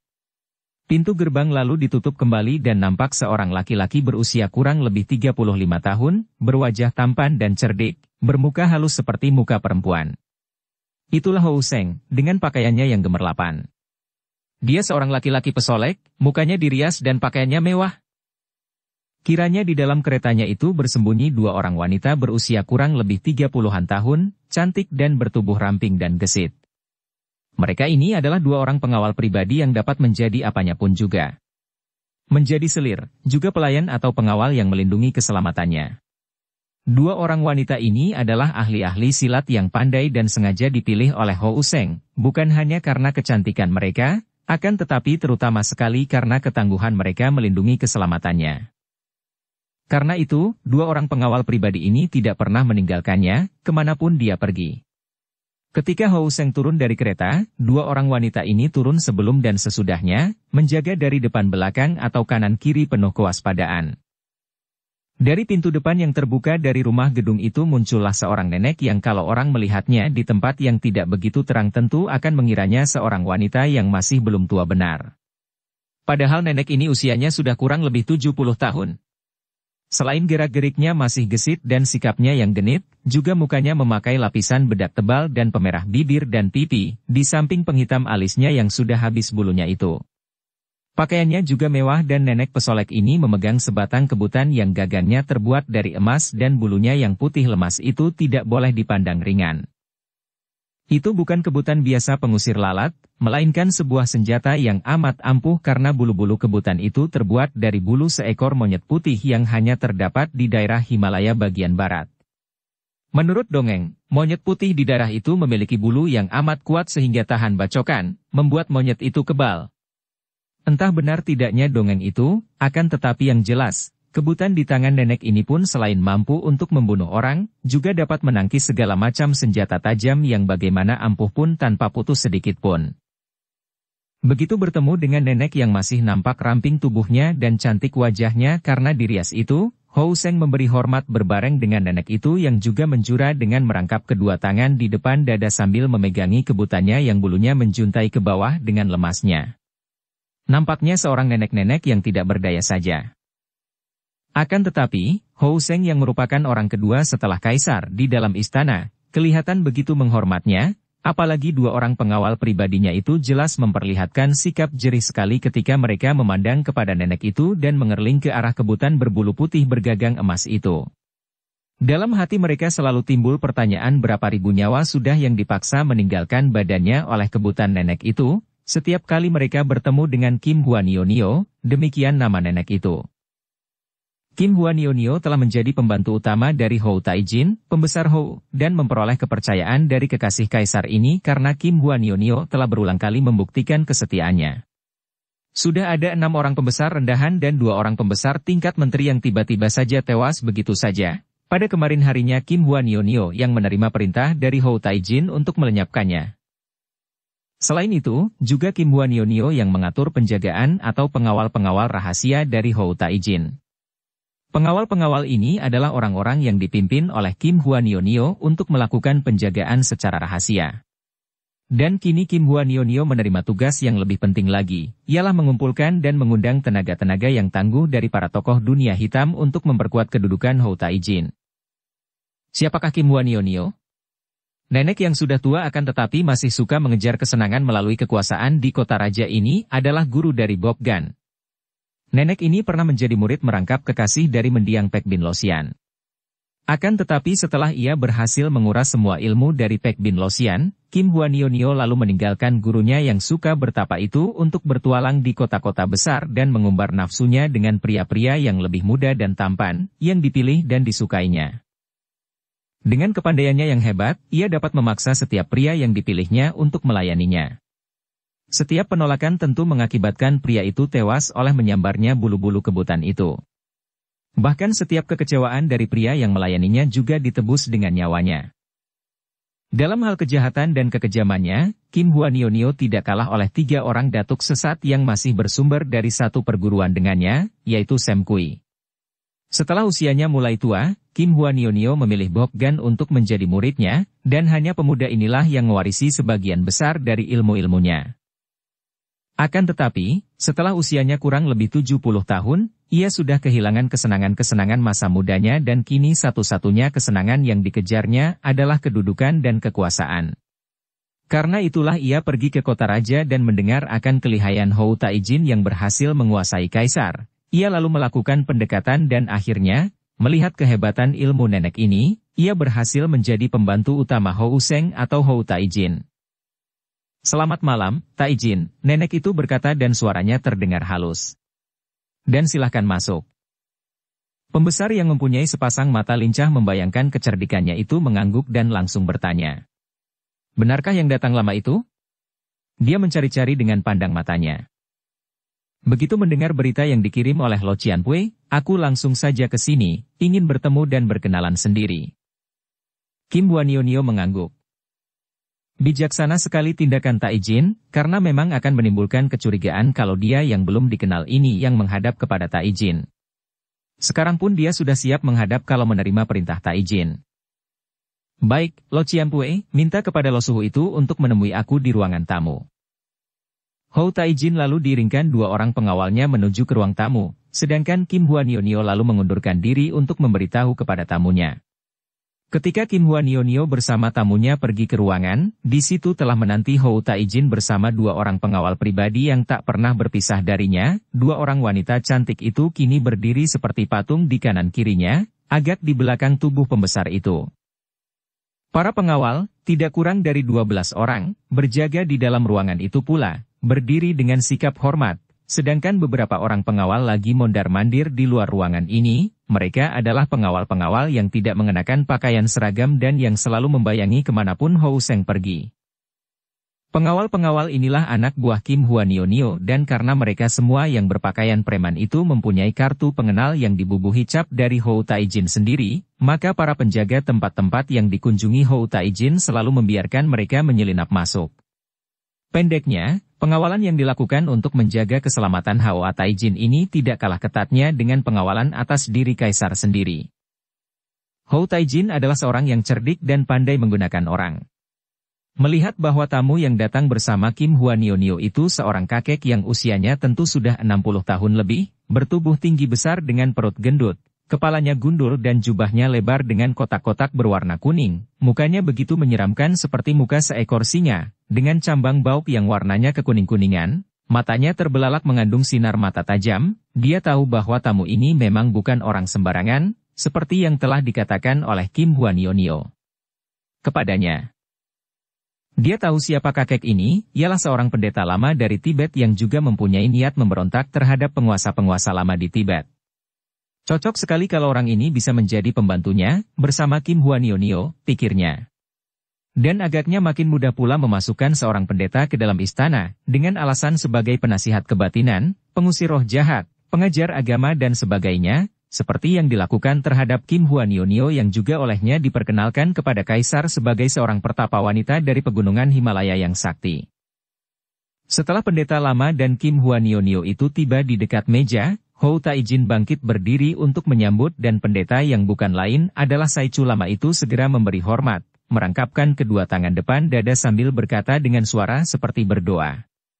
Omitohut, semoga Hou Taijin mendapat berkah usia panjang dan rezeki yang berlimpah-limpah. Hou Seng tersenyum. Selamat datang, Lo Suhu, dan silahkan duduk. Silahkan, Lo Qianwei.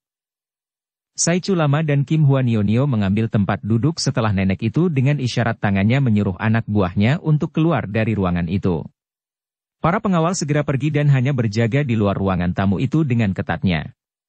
Yang berada di ruang tamu kini hanyalah Hou Taijin bersama dua orang selir yang mengawalnya, Kim Hwanionio dan Saichu lama. Hou Taijin, Pinceng, saya adalah Saichu lama dari Tibet dan saya memenuhi undangan Kim Hwanionio yang sudah Pinceng kenal baik untuk menghadap Taijin. Harap maafkan kelancangan Pinceng. Hou Seng tertawa bergelak, hatinya senang sekali mendengar seorang kakek yang menurut Kim Hwanionio amat sakti ini merendahkan diri. Ah, tidak ada yang perlu dimaafkan karena memang saya yang minta kepada Lo Qianwei Kim Hwanionio untuk mengundang Lo Suhu. Lo Suhu telah melakukan perjalanan yang amat jauh dan melelahkan. Untuk menyambut kedatangan Lo Suhu, saya akan mengadakan perjamuan kecil sebagai ucapan selamat datang. Hou Taijin mengangguk kepada Kim Hwanionio untuk memberi tanda bahwa perjamuan itu boleh dimulai. Kita dapat bercakap-cakap setelah makan minum. Maafkan Pinceng, Taijin. Sebelum itu, Pinceng juga ingin mempersembahkan sesuatu kepada Taijin. Seorang gadis remaja berusia 12 tahun yang cantik jelita sekali, yang kebetulan Pinceng temukan di dalam perjalanan Pinceng. Hou Seng mengerutkan alisnya. Betapapun juga pernyataan pendeta lama itu agak menyinggung kehormatannya. Pendeta ini berani mengatakan akan mempersembahkan seorang gadis remaja yang ditemukannya begitu saja di tengah perjalanan? Persembahan seperti itu merendahkan martabatnya, betapa cantik pun gadis itu, dan tidak patut untuk diketengahkan dalam pertemuan dan perkenalan pertama sebagai suatu persembahan kehormatan. Agaknya Kim Hwanionio melihat ketidaksenangan hati majikannya. Ia pun cepat-cepat berkata, hendaknya Paduka maklumi bahwa gadis remaja yang dibawa oleh rekan saya Saichu lama itu bukan gadis biasa, melainkan derajatnya jauh lebih tinggi daripada seluruh wanita yang telah Paduka miliki. Yaitu adalah keturunan keluarga para pendekar Pulau Es yang terkenal itu. Ah! Wajah pembesar itu berseri bangga dan matanya terbelalak. Bukan main kalau begitu. Lekas bawa ke sini, saya ingin melihatnya. Kim Hwanionio memberi isyarat dengan tepuk tangan 5 kali. Tak lama kemudian pintu sebelah kanan ruangan tamu itu terbuka dan masuklah 2 orang pengawal bertubuh tinggi besar. Di antara mereka terdapat Sumalian, yang mereka pegang pada pangkal lengannya dari kanan kiri dan mereka jinjing. Kaki dan tangan gadis cilik itu terbelenggu. Jelaslah bahwa Sumalian tak mampu menggerakkan kaki tangannya, akan tetapi sepasang matanya hidup, bersinar penuh keangkuhan dan kemarahan, berdiri tegak ia ketika dilepas oleh kedua orang yang segera memberi hormat lalu meninggalkan lagi ruangan itu dan menutupkan pintunya dari luar. Pandang mata gadis cilik itu ditujukan kepada Saichu lama dengan sinar mata penuh kemarahan dan kebencian. Seperti kita ketahui, ketika Saichu lama kewalahan juga karena sambil menggendong gadis cilik itu dia menghadapi pengeroyokan nenek Teng Xiang In yang masih nekat walaupun sudah terluka dan Hong Beng, pemuda ini berhasil membebaskan totokan dari tubuh Sumalian dengan sambitan kerikil. Dan setelah terbebas dari totokan, diam-diam Sumalian mengambil tusuk konde atau hiasan rambutnya yang runcing dan menancapkan benda kecil itu di tengkuk Saichu lama. Kalau saja ia tidak merasa ngeri melihat muncratnya darah dari tengkuk itu sehingga mengakibatkan tangannya lemas, tentu tusukannya itu akan lebih dalam lagi dan andai kata tidak sampai menewaskan kakek itu pun tentu akan mengakibatkan luka yang cukup berat. Sai Chulama terkejut, kesakitan dan berhasil menampar gadis itu pingsan, lalu melarikan diri sambil tetap membawa tubuh Sumalian dan tengkuk yang bercucuran darah. Dia tahu bahwa kalau sampai keluarga Suma mengetahui tentu dia akan dikejar dan beratlah rasanya menghadapi mereka tanpa bantuan. Dia berlari terus dengan cepatnya, akan tetapi dia cerdik. Setelah keluar dari pintu gerbang utama, dia lalu mengitari tembok dusun menuju ke selatan, kemudian membelok ke timur memasuki hutan lebat. Jejaknya hilang dan suami istri Suma Cheng Liong dan Kam Bieng melakukan pengejaran ke utara terus karena ada yang melihat pendeta itu lari keluar dari pintu gerbang utara. Luka di tengkuknya hanya mengeluarkan darah, namun tidak berbahaya. Ketika dia memeriksa benda yang menancap di tengkuknya, dia terkejut.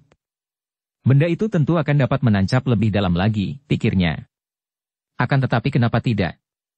Padahal, seorang gadis biarpun baru berusia 12 tahun seperti anak ini, tentu mampu menusuk lebih kuat. Mengapa gadis cilik ini tidak menusuknya lebih kuat? Pikiran ini membuat kemarahannya berkurang terhadap Sumalian. Dia menurunkan tubuh Sumalian, lalu demi keamanan, membelenggu kaki tangan gadis itu dengan tali pengikat yang kuat. Baru dia menotoknya beberapa kali dan membuatnya sadar kembali. Begitu sadar, Sumalian meronta, akan tetapi tak mampu melepaskan ikatan kaki tangannya dan ia hanya memandang dengan mata melotot. Kau manusia busuk, manusia jahat, bentaknya. Sai Chulama tertawa. Hahaha, anak baik. Kalau aku manusia busuk dan jahat, kenapa engkau tidak jadi membunuhku? Kenapa tusukanmu kepada tengkuku itu hanya setengah tenaga saja, tidak sungguh-sungguh? Katanya sambil mengeluarkan obat bubuk dan menempelkan obat itu kepada luka kecil di tengkuknya yang segera mengering. Padahal, benda ini runcing dan keras, dengan sedikit tenaga saja tengkuku dapat ditembus, katanya dan sekali menggerakkan tangan, perlahan-lahan dia menusukkan tusuk sanggul itu ke dalam sebatang pohon. Benda kecil itu amblas sampai tidak nampak lagi. Sayang aku menjadi tidak sampai hati melihat darah muncat, dan aku merasa malu harus berbuat curang. Kalau tidak, engkau tentu sudah mati dan aku terbebas, kata Sumalian, kini baru merasa menyesal mengapa ia tadi tidak menggunakan seluruh tenaganya dan mengeraskan hatinya saja. Haha, sudah kuduga. Engkau seorang gadis manis yang baik hati. Hahaha, dan karena itulah engkau sampai sekarang masih hidup. Kalau engkau menusuk lebih keras, sebelum mati tentu tamparanku akan meremukkan kepalamu tadi. Dan sekarang pun, karena kebaikan hatimu itu, aku tidak akan membunuhmu, tidak, aku malah membuat engkau hidup mulia. Mari. Dengan tangan kirinya dia menyambar tubuh gadis cilik itu dan dipanggulnya lalu dibawa lari. Lepaskan aku. Lepaskan. Sumalian meronta dan menjerit, akan tetapi pendeta lama itu menggunakan jari tangan menekan tengkuknya dan ia pun tidak mampu mengeluarkan suara lagi. Demikianlah. Sai Chulama membawa Sumalian ke kota raja. Di dalam perjalanan itu, dia menyembunyikan tubuh yang sudah dibelenggu dan ditotoknya itu ke dalam sebuah kantung kain yang diberi lubang-lubang untuk pernapasan gadis itu, dan sekali-sekali, dia harus memaksa gadis itu untuk makan, dengan membuka mulut gadis itu dan menuangkan bubur ke dalam perutnya. Tanpa paksaan, Sumalian yang keras hati itu tidak mau makan atau minum.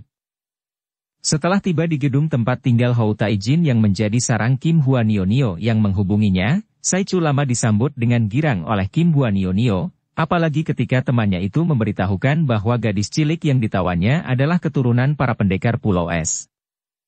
Para datuk sesat memang selalu memusuhi para pendekar, terutama sekali keturunan keluarga Pulau Es sejak dahulu, sejak nenek moyang mereka, telah menjadi musuh besar yang harus selalu ditentang. Bagus, tentu Hou Taijin akan suka sekali, serunya. Atau kalau tidak, anak ini bertulang baik, bagaimana kalau ia menjadi muridku saja? Hahaha, sungguh serupa benar jalan pikiran kita, kata Sai Chulama. Aku pun mempunyai pikiran demikian. Amat bangga kalau kita dapat mempunyai murid keturunan para pendekar Pulau Es, kita didik sedemikian rupa sehingga kelak ia menjadi tokoh dari golongan kita yang memusuhi para pendekar. Hahaha. Bagus. Aku pun ingin terbawa namaku dalam jasa itu. Bagaimana kalau kita didik anak itu bersama-sama? Omitohut, usia tuamu tidak menghilangkan kecerdikanmu, seperti tidak pula melenyapkan kecantikanmu, Kim Huanionio. Saichu lama memuji dan keduanya lalu membuat persiapan untuk memberi laporan kepada Hou Taijin bahwa tamu dari Tibet yang diundang telah tiba. Dan seperti kita ketahui, Hou Taijin demikian girang mendengar ini sehingga dia datang sendiri untuk menemui tamu itu dan mengenalnya sendiri karena oleh Kim Huanionio sudah diceritakan bahwa tamu yang berjuluk Saichu lama dari Tibet ini memiliki ilmu kepandaian yang amat tinggi, bahkan tidak kalah oleh Kim Huanionio sendiri. Demikian kata nenek itu. Omitohut, anak baik, engkau menghadap Hou Taijin, harus berlutut memberi hormat, kata Saichu lama. Akan tetapi Sumalian tetap berdiri dengan mata melotot, sedikit pun tidak takut dan ketika ia memandang kepada orang berpakaian mewah yang duduk di depan pendeta lama itu, matanya memandang penuh selidik. Mata anak ini demikian tajam sehingga hati pembesar itu merasa kecut juga. Akan tetapi pada saat itu, seorang di antara dua orang selir yang menjadi pengawalnya itu berbisik dekat telinganya. Taijin harus bersikap baik kepadanya, dan suruh membebaskan ikatan kaki tangannya, agar mudah ia dijinakkan. Hou Taijin mengangguk-angguk, lalu sambil memandang kepada gadis cilik itu, dia berkata, "Lo Suhu, kasihan sekali putri kecil ini dibelenggu. Harap lepaskan belenggu kaki tangannya." Taijin, biarpun masih kecil, ia sudah lihai dan berbahaya, juga liar seperti seekor kuda binal. Saichu lama, perintah Taijin harus kita laksanakan tanpa membantah.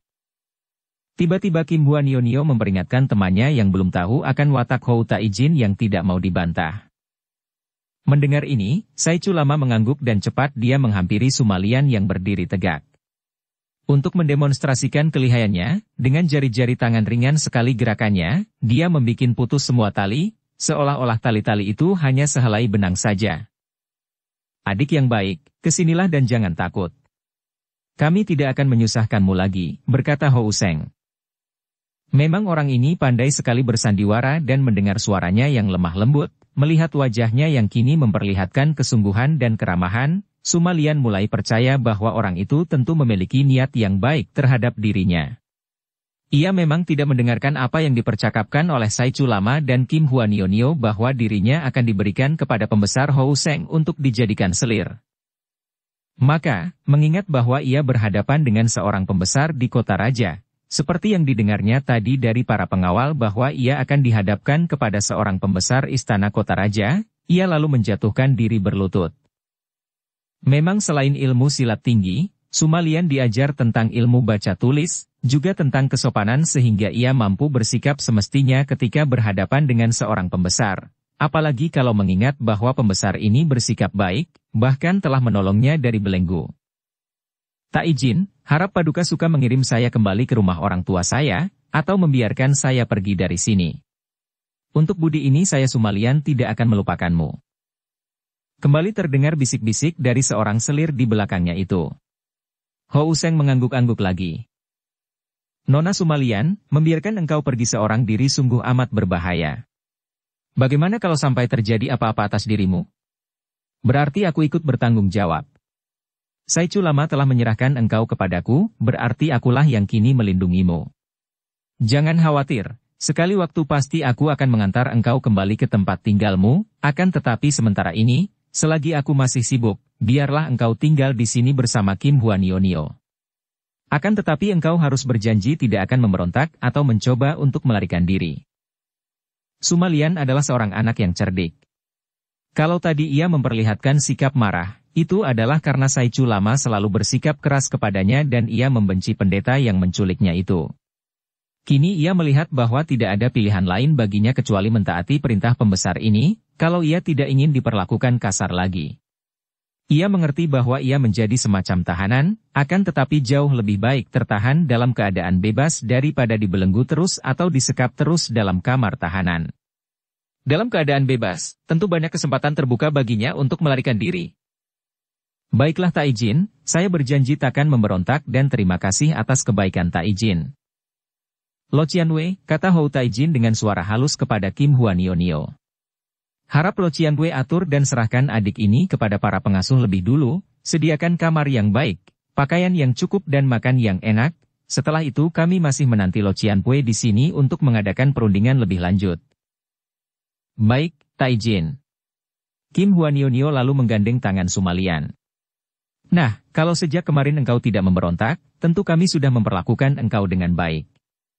Marilah, anak manis. Kalau saja Saicu Lama yang menggandengnya, biarpun kini ia tidak memberontak lagi, Sumalian tentu tidak akan mau. Akan tetapi ia tidak membenci nenek ini walaupun ia juga tidak menyukainya, dan ia pun menurut saja ketika digandeng dan hendak diajak keluar dari ruangan itu. Setelah menyerahkan Sumalian kepada para pembantunya agar anak itu memperoleh rawatan yang baik dan sekali-kali tidak boleh diperlakukan kasar, akan tetapi diam-diam Kim Huanionio memerintahkan anak buahnya untuk mengamati anak itu baik-baik dan menjaganya agar ia tidak sampai melarikan diri dari situ. Nenek itu lalu kembali ke ruangan tamu. Lo Cianwei berdua, kami menerima dengan gembira anak keluarga Suma itu, akan tetapi untuk sementara saya titipkan dulu ia di sini. Terutama Lo Cianpui Kim Huanionio harap menjaganya baik-baik karena sekali waktu tentu ia akan kubawa ke istana. Jangan sampai ia kekurangan sesuatu dan jangan sampai melarikan diri.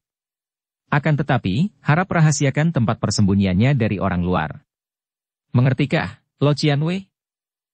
Kim Huanionio mengangguk-angguk. Baik Taijin. Saya sendiri yang akan menjaganya.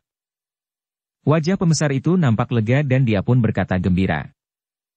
Sekarang, harap keluarkan hidangan dan hiburan untuk menjamu Lo Suhu dari Tibet sebagai sambutan selamat datang dari kami. Kim Huanionio bertepuk tangan beberapa kali sebagai perintah dan pintu pun terbuka. Beberapa orang pelayan, laki-laki dan wanita, kesemuanya muda-muda dan berpakaian bersih, yang pria tampan dan wanita cantik masuk dengan sikap gesit dan terlatih baik. Mereka lalu mengatur masakan-masakan di atas meja dan bagaikan sekumpulan burung dara 8 orang pelayan ini pulang pergi mengambil masakan-masakan dari dapur dan ruangan itu pun menjadi sedap baunya oleh uap masakan-masakan yang masih panas itu. Rombongan ini disusul oleh rombongan tari dan nyanyi yang terdiri dari 2 orang wanita dan 4 orang laki-laki. Mereka mengenakan pakaian seniman yang beraneka warna sambil membawa alat-alat musik mereka. Muka mereka, baik yang laki-laki maupun yang perempuan, dirias dengan bedak tebal dan gincu sehingga hampir menyerupai kedok-kedok. Taijin, rombongan ini sengaja saya undang dari kota raja, kata Kim Huanionio memperkenalkan 6 orang itu. Housen mengangguk-angguk. Bagus, bagus, kalau permainan kalian malam ini memuaskan, tentu kami akan memberi hadiah yang besar. 6 orang itu berlutut menghadap pembesar itu, akan tetapi sebelum mereka menjawab, dari pintu yang terbuka itu menerobos masuk 10 orang pengawal anak buah Kim Huanionio dan muka mereka memperlihatkan bahwa ada sesuatu yang hebat telah terjadi. Melihat mereka masuk begitu saja tanpa dipanggil, berkerut sepasang alis Kim Huanionio. Kalian ada laporan apa? Bentaknya marah. Seorang di antara mereka yang bertubuh tinggi kurus dan menjadi komandan regu itu, melangkah maju dan dengan sikap gugup dia menuding ke arah 6 orang seniman yang masih berlutut di situ. Mereka ini palsu. Mereka membunuh 6 orang rombongan seniman dari kota raja dan mereka menyamar. Apa? Hou Taijin membentak dengan wajah berubah pucat memandang kepada 6 orang seniman palsu itu. Siapa kalian dan mau apa datang ke sini? Mau membunuh kau laki-laki cabul. Tiba-tiba seorang di antara mereka berteriak dan serentak 2 orang wanita dan 4 orang laki-laki itu sudah mencabut keluar pedang masing-masing yang tadi disembunyikan bersama alat-alat musik dan pakaian. Akan tetapi, belasan orang pengawal sudah mengepung mereka itu sehingga mereka tidak dapat menyerang Housen yang oleh Kim Huanionio lalu dibawa ke pinggir dan dilindunginya. Sedangkan Saicu Lama hanya memandang dengan sikap tenang saja. Malah dia menyambar seguci arak dan mulai minum-minum melihat betapa belasan orang pengawal itu mulai mengeroyok 6 orang musuh untuk menangkap mereka, hidup atau mati. Akan tetapi, ternyata 6 orang itu lihai sekali ilmu pedang mereka sehingga dalam beberapa gebrakan saja, 6 orang pengawal sudah roboh tertusuk atau terbacok pedang. Hal ini membuat Hou Taijin menjadi ketakutan, akan tetapi Kim Huanionio menenangkannya. Jangan khawatir, Taijin, ada saya di sini, kemudian ia berkata kepada Saicu Lama. Lama, apakah engkau masih mau enak-enak minum arak saja sekarang? Taijin sudah tak sabar lagi untuk melihat kemampuanmu. Saicu Lama bangkit dan menghampiri arena perkelahian, lalu dari mulutnya menyemburkan arak yang menderas bagaikan hujan, akan tetapi yang membuat semua orang yang sedang bertempur itu, baik para pengawal maupun para penyerbu, terpaksa mundur karena mereka tidak dapat membuka mata terhadap serangan percikan arak yang begitu kuat dan seperti dapat menusuk kulit muka. Para pengawal, mundurlah dan bawa pergi teman-temanmu yang terluka keluar dari sini, agar gerakan Pinceng tidak terhalang, kata kakek gendut itu tenang-tenang saja. Para pengawal lalu menolong 6 orang kawan mereka yang terluka, membawa mereka keluar dari ruangan tamu yang amat luas itu. Kini kakek itu menghampiri 6 orang seniman yang ternyata adalah orang-orang yang datang untuk membunuh Hou Taijin. Kalian sudah bosan hidup dan datang untuk mengantar nyawa. Hayo berlutut agar Pinceng dapat membunuh kalian tanpa menyiksa lagi. Tentu saja 6 orang itu menjadi marah. Dengan semburan arak tadi pun mereka sudah tahu bahwa pendeta gendut ini lihai sekali, akan tetapi karena mereka berenam dan mereka juga berada di dalam sarang musuh, mereka menjadi nekat dan serentak mereka maju menyerang Sai Chu Lama yang berdiri menantang. 6 batang pedang dengan gerakan cepat sekali meluncur atau melayang ke arah tubuh gendut itu dari segala jurusan. 6 orang itu jelas bukan orang sembarangan karena sekali bentrok saja mereka masing-masing telah merobohkan seorang pengeroyok dengan pedang mereka. Permainan pedang mereka cukup cepat dan kuat. Akan tetapi, yang mereka serang saat itu adalah Sai Chu Lama, orang yang memiliki tingkat kepandaian jauh lebih tinggi dari mereka. Dari gerakan mereka saja Sai Chu Lama sudah tahu bahwa dia, 6 orang itu bukan merupakan lawan yang terlalu kuat. Kalau dia menghendaki, dalam beberapa gebrakan saja dia mampu untuk merobohkan 6 orang lawannya. Akan tetapi, di situ terdapat Hou Seng, pembesar yang berkuasa di istana itu dan dia ingin memperlihatkan kepandaiannya. Maka, begitu melihat datangnya tusukan-tusukan dan bacokan-bacokan, dia sengaja memperlihatkan kekebalannya. Dengan kedua lengan tangan telanjang, dia menangkisi semua serangan itu, bahkan tusukan sebatang pedang dari belakang dan bacokan pedang dari kiri yang mengenai punggung dan lehernya, dia sengaja diamkan saja tanpa ditangkis. Terdengar suara babik-buk dan semua senjata itu terpental begitu terkena tangkisan lengannya maupun yang mengenai punggung dan lehernya, tanpa sedikit pun melukai kulitnya, kecuali merobek bajunya di bagian punggung. Tentu saja Hou Seng kagum bukan main, sebaliknya 6 orang penyerang itu terkejut setengah mati. Tak mereka sangka bahwa di situ hadir seorang pendeta lama yang demikian lihainya. Akan tetapi, untuk melarikan diri sama sekali tidak mungkin karena tempat itu dijaga oleh banyak sekali pengawal. Mereka menjadi nekat dan kini menyerang kembali dengan pedang mereka, hanya kini menunjukkan serangan mereka ke arah bagian-bagian tubuh yang kiranya tidak dapat dilindungi kekebalan, terutama di bagian mata. Menghadapi serangan ini, Sai Chu Lama tertawa bergelak. Hahaha, kalian ini tikus-tikus kecil berani bermain gila di depan seekor harimau. Kaki tangannya bergerak dengan aneh dibarengi bentakan-bentakannya yang melumpuhkan dan dalam waktu singkat saja 5 dari 6 orang penyerbu itu telah roboh tewas dan yang ke-6, yang wanita dan usianya sekitar 30 tahun, berwajah cantik, sudah ditangkapnya. Wanita itu terpaksa melepaskan pedangnya dan kini tertotok roboh tak mampu bergerak lagi karena kaki tangannya lumpuh. Hahaha, apakah Hou Taijin ingin melihat bagaimana macamnya orang ini di balik pakaiannya?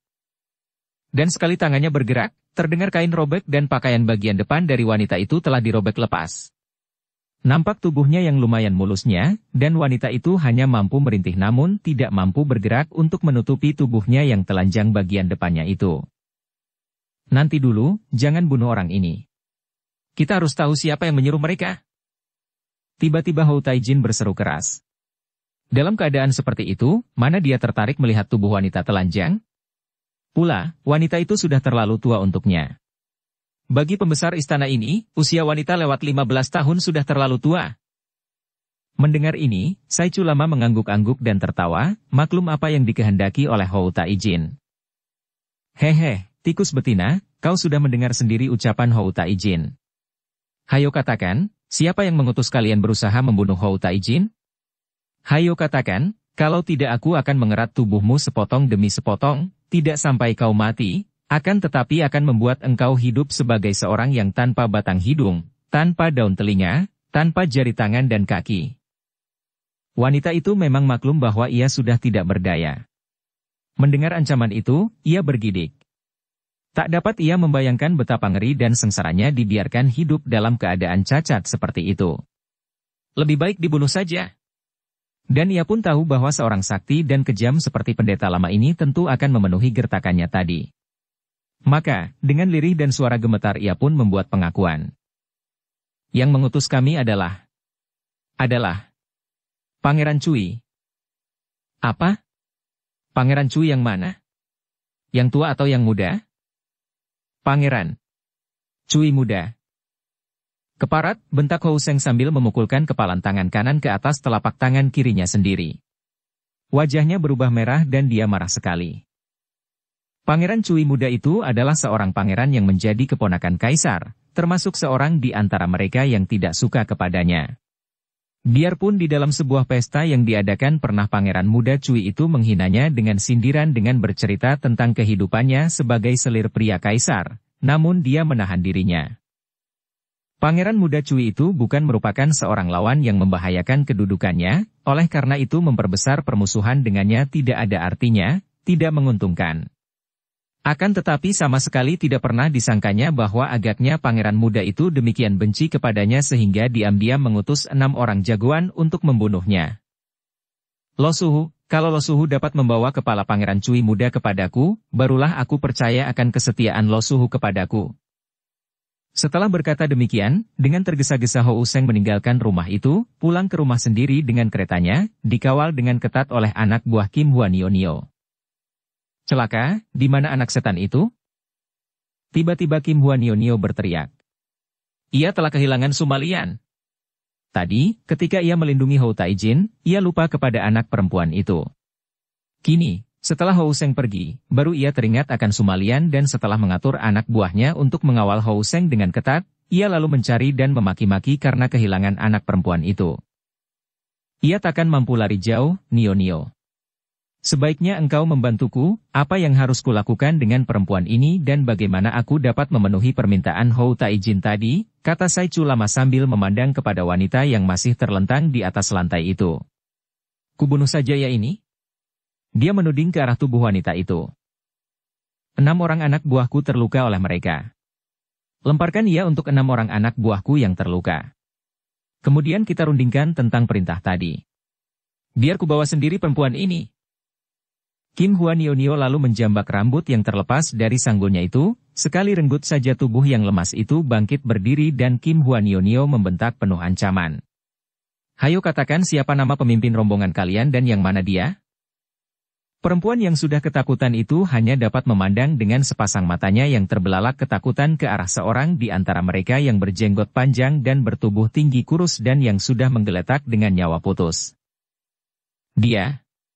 Dialah pemimpin dan tokoh kami, bernama Ban Leng. Nah, Sai Chu Lama, kau ambil kepalanya dan bawa dalam bungkusan. Aku akan mengantar dulu perempuan ini.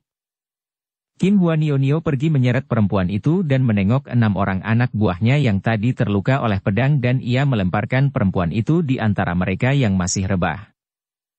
Nih, untuk obat jerih payah kalian. Kemudian ia meninggalkan perempuan itu di dalam kamar. Telinganya masih menangkap jerit rintih perempuan itu di antara suara ketawa orang-orangnya dan ia pun tersenyum sadis. Ketika ia kembali ke ruangan tamu, Sai Chu Lama telah membungkus kepala si jenggot panjang dengan kain, setelah memenggal leher mayat itu dengan pedang rampasan. Kim Huanionio memerintahkan orang-orangnya untuk membawa pergi mayat-mayat itu dan membersihkan ruangan tamu, sedangkan ia sendiri mengajak Sai Chu Lama berunding di kamarnya. Dan malam itu juga, keduanya pergi meninggalkan rumah besar itu. Sai Chu Lama pergi membawa buntalan tebal, sedangkan Kim Huanionio pergi mencari Sumalian bersama 5 orang pembantu pilihan. Ia percaya bahwa tak mungkin Sumalian dapat meninggalkan kota raja pada malam hari itu. Anak itu tentu masih berada di kota raja, bersembunyi di suatu tempat. Malam sudah menjelang pagi ketika sesosok tubuh yang tinggi besar berperut gendut memasuki halaman sebuah rumah mungil bercat merah. 2 orang penjaga segera keluar dari pintu gerbang dan menghadang pendeta yang berperut gendut dan membawa buntalan besar itu. Rumah itu adalah rumah pelesir, tidak mungkin seorang pendeta datang ke situ untuk mencari perempuan. Apalagi pada saat seperti itu. Hei, tahan dulu. Siapa kau dan mau mencari siapa? Kami rasa engkau telah keliru masuk rumah orang. Pendeta itu menggeleng kepala.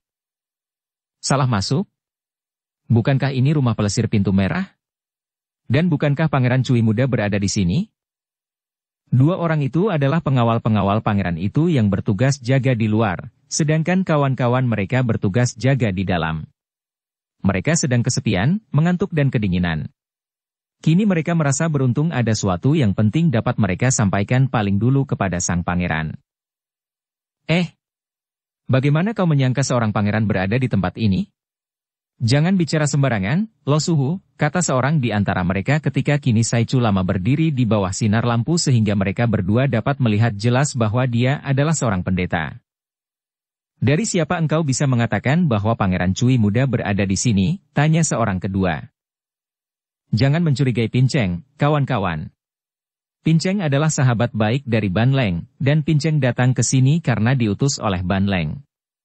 Dia sendiri bersama kawan-kawannya tak mungkin datang karena harus bersembunyi dan mereka tidak ingin diketahui orang lain datang menghadap sang pangeran, oleh karena itu mengutus Pinceng agar tidak menimbulkan kecurigaan.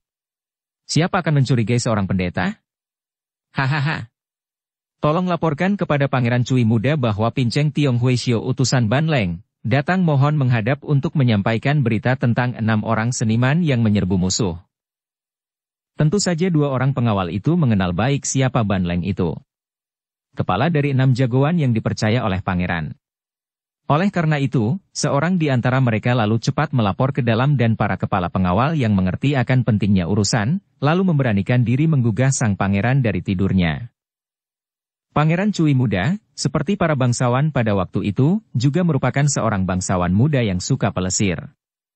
Istri dan selir-selirnya yang berjumlah lebih dari 12 orang di rumah itu agaknya mulai membosankannya dan kadang-kadang dia pergi mengunjungi rumah-rumah pelesir untuk menikmati pengalaman-pengalaman baru dengan pelacur-pelacur yang tentu saja lebih pandai dalam hal melayani kaum pria dibandingkan dengan selir-selirnya.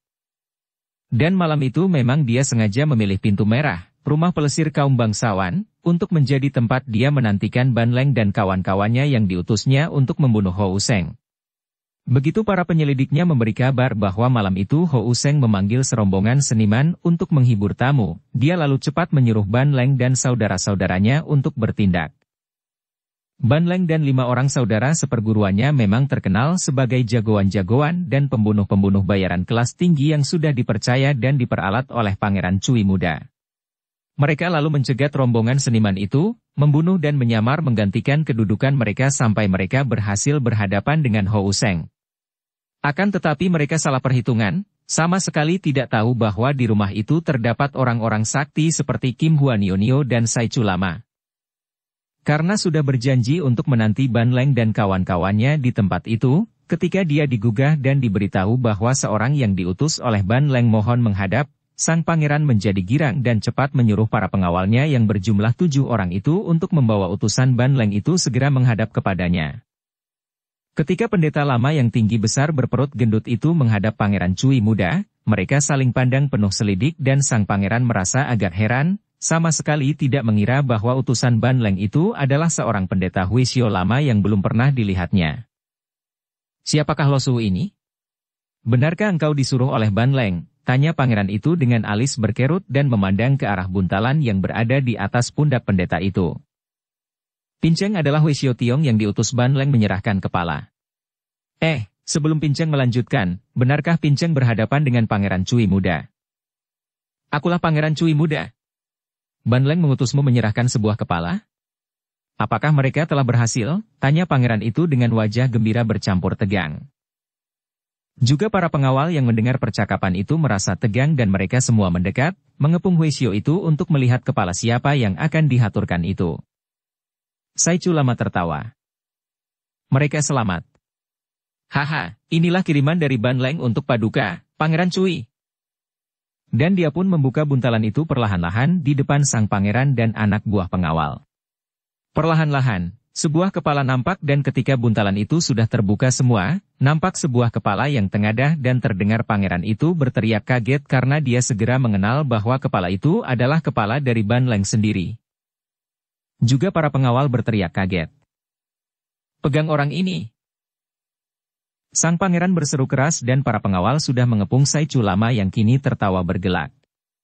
Ketika 7 orang itu dibarengi oleh jerit ketakutan beberapa orang wanita pelacur yang mencoba untuk mengintai dan mereka melihat kepala yang berlumuran darah, menyerang ganas, Saichu Lama lalu menggerakkan kaki tangannya dan 7 orang pengawal itu seperti daun-daun kering tertiup angin saja, berpelantingan ke sana-sini.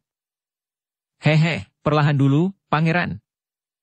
Saichu Lama menggerak-gerakkan tangan kirinya ke depan, ke arah pangeran itu seperti orang melambai dan memanggil dan tubuh pangeran yang sudah sampai ke pintu itu terjengkang dan bergulingan sampai ke depan kaki Saichu Lama. Pada saat itu, seorang pengawal yang dapat bangkit kembali dan melihat majikannya terancam, sudah menggerakkan goloknya menyerang dengan bacokan ke arah leher pendeta lama itu. Akan tetapi, gerakan golok itu terhenti di tengah udara ketika tiba-tiba kaki Saichu Lama meluncur ke depan, mengenai lambungnya. Orang itu memekik, goloknya terlempar ke atas dan ketika meluncur turun, sudah disambut oleh tangan kiri Saichu Lama. Ampun. Ampunkan aku, ratap sang pangeran Cui. Akan tetapi ketika nampak sinar golok itu berkelebat, leher pangeran itu sudah putus dan kepalanya sudah terangkat ke atas dengan dijambak rambutnya oleh Saichu Lama. Dan pendeta lama itu pun tidak mau bekerja kepalang tanggung.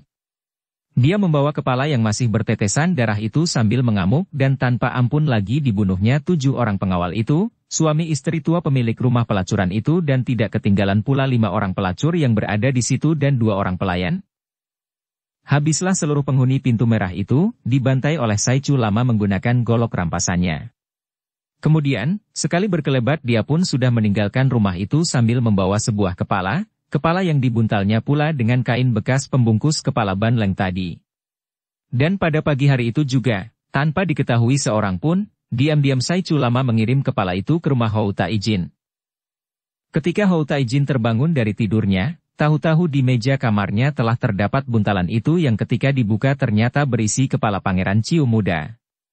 Tentu saja Hou Seng menjadi girang akan tetapi juga ngeri. Cepat dia memerintahkan orang kepercayaannya untuk mengubur kepala itu secara rahasia. Kini dia baru percaya benar akan kelihayan dan kesetiaan Saichu Lama dan hatinya merasa girang bukan main.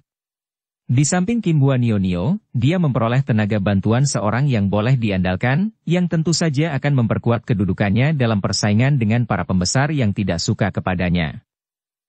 Sementara itu, Sumalian yang tadi mengikuti keributan yang terjadi di rumah itu karena penyerbuan 6 orang musuh Hou Taijin yang menyamar sebagai seniman-seniman, mempergunakan kesempatan selagi terjadi keributan dan tak seorang pun memperhatikan dirinya, untuk menyelinap keluar dari rumah. Para pengawal dan penjaga yang mengerahkan seluruh perhatiannya terhadap 6 orang yang sedang digempur oleh Saichu Lama, tentu saja tidak menaruh perhatian terhadap Sumalian, apalagi tidak ada perintah apapun dari Kim Hua Nio. Sumalian lari ke dalam kegelapan malam, berlindung dari bagian-bagian gelap, menyelinap di antara rumah-rumah orang dan ia merasa agak lega bahwa tidak terdengar ada orang mengejarnya. Akan tetapi setelah berjalan berputar-putar di kota raja yang besar itu, tidak tahu kemana harus melarikan diri, tahu-tahu malam mulai berganti pagi dan kegelapan mulai terusir oleh sinar matahari. Hatinya pun mulai gelisah. Kegelisahannya berubah kekhawatiran dan ketakutan ketika tiba-tiba, dari balik sebuah rumah, ia melihat Kim Hua Nio dan 5 orang pengawal di depan dan berhenti di simpang 4. Ia cepat menyelinap dan bersembunyi di balik rumah itu, jantungnya berdebar penuh ketegangan. Kalau mereka itu berpencar mencarinya, tentu ia akan terpegang. Ia menoleh ke belakang. Ada sebuah jembatan besar di jalan itu. Kalau saja ia dapat melewati jembatan itu tanpa terlihat, tentu ia akan dapat lari menjauh, dan mencari tempat sembunyi yang aman. Di seberang jembatan nampak banyak pohon-pohon dan semak-semak, ia dapat bersembunyi di balik pohon-pohon atau di balik semak-semak itu. Dengan nekat Sumalian lalu lari, agak membongkok-bongkok, melalui bagian gelap dari jembatan itu. Akan tetapi tiba-tiba saja tubuhnya seperti diangkat ke atas dan tahu-tahu tubuh itu sudah terlempar keluar dari jembatan. Kalau saja bukan Sumalian, gadis cilik yang memiliki ketabahan luar biasa, tentu sudah menjerit. Akan tetapi Sumalian menahan rasa ngerinya dan tidak menjerit, bahkan tidak sempat menjerit karena tiba-tiba saja tubuhnya menjadi lemas dan tidak lagi mampu mengeluarkan suara karena ia sudah tertotok. Sumalian mengejap-ngejapkan matanya untuk membiasakan mata itu dalam cuaca yang agak gelap itu. Ternyata ia sudah berada di bawah jembatan dan ketika ia dapat melihat lebih jelas, ia telah terduduk dan tak mampu bergerak, Sedangkan di dekatnya duduk seorang kakek tua yang berpakaian jembel butut. Bersambung ke bab 10.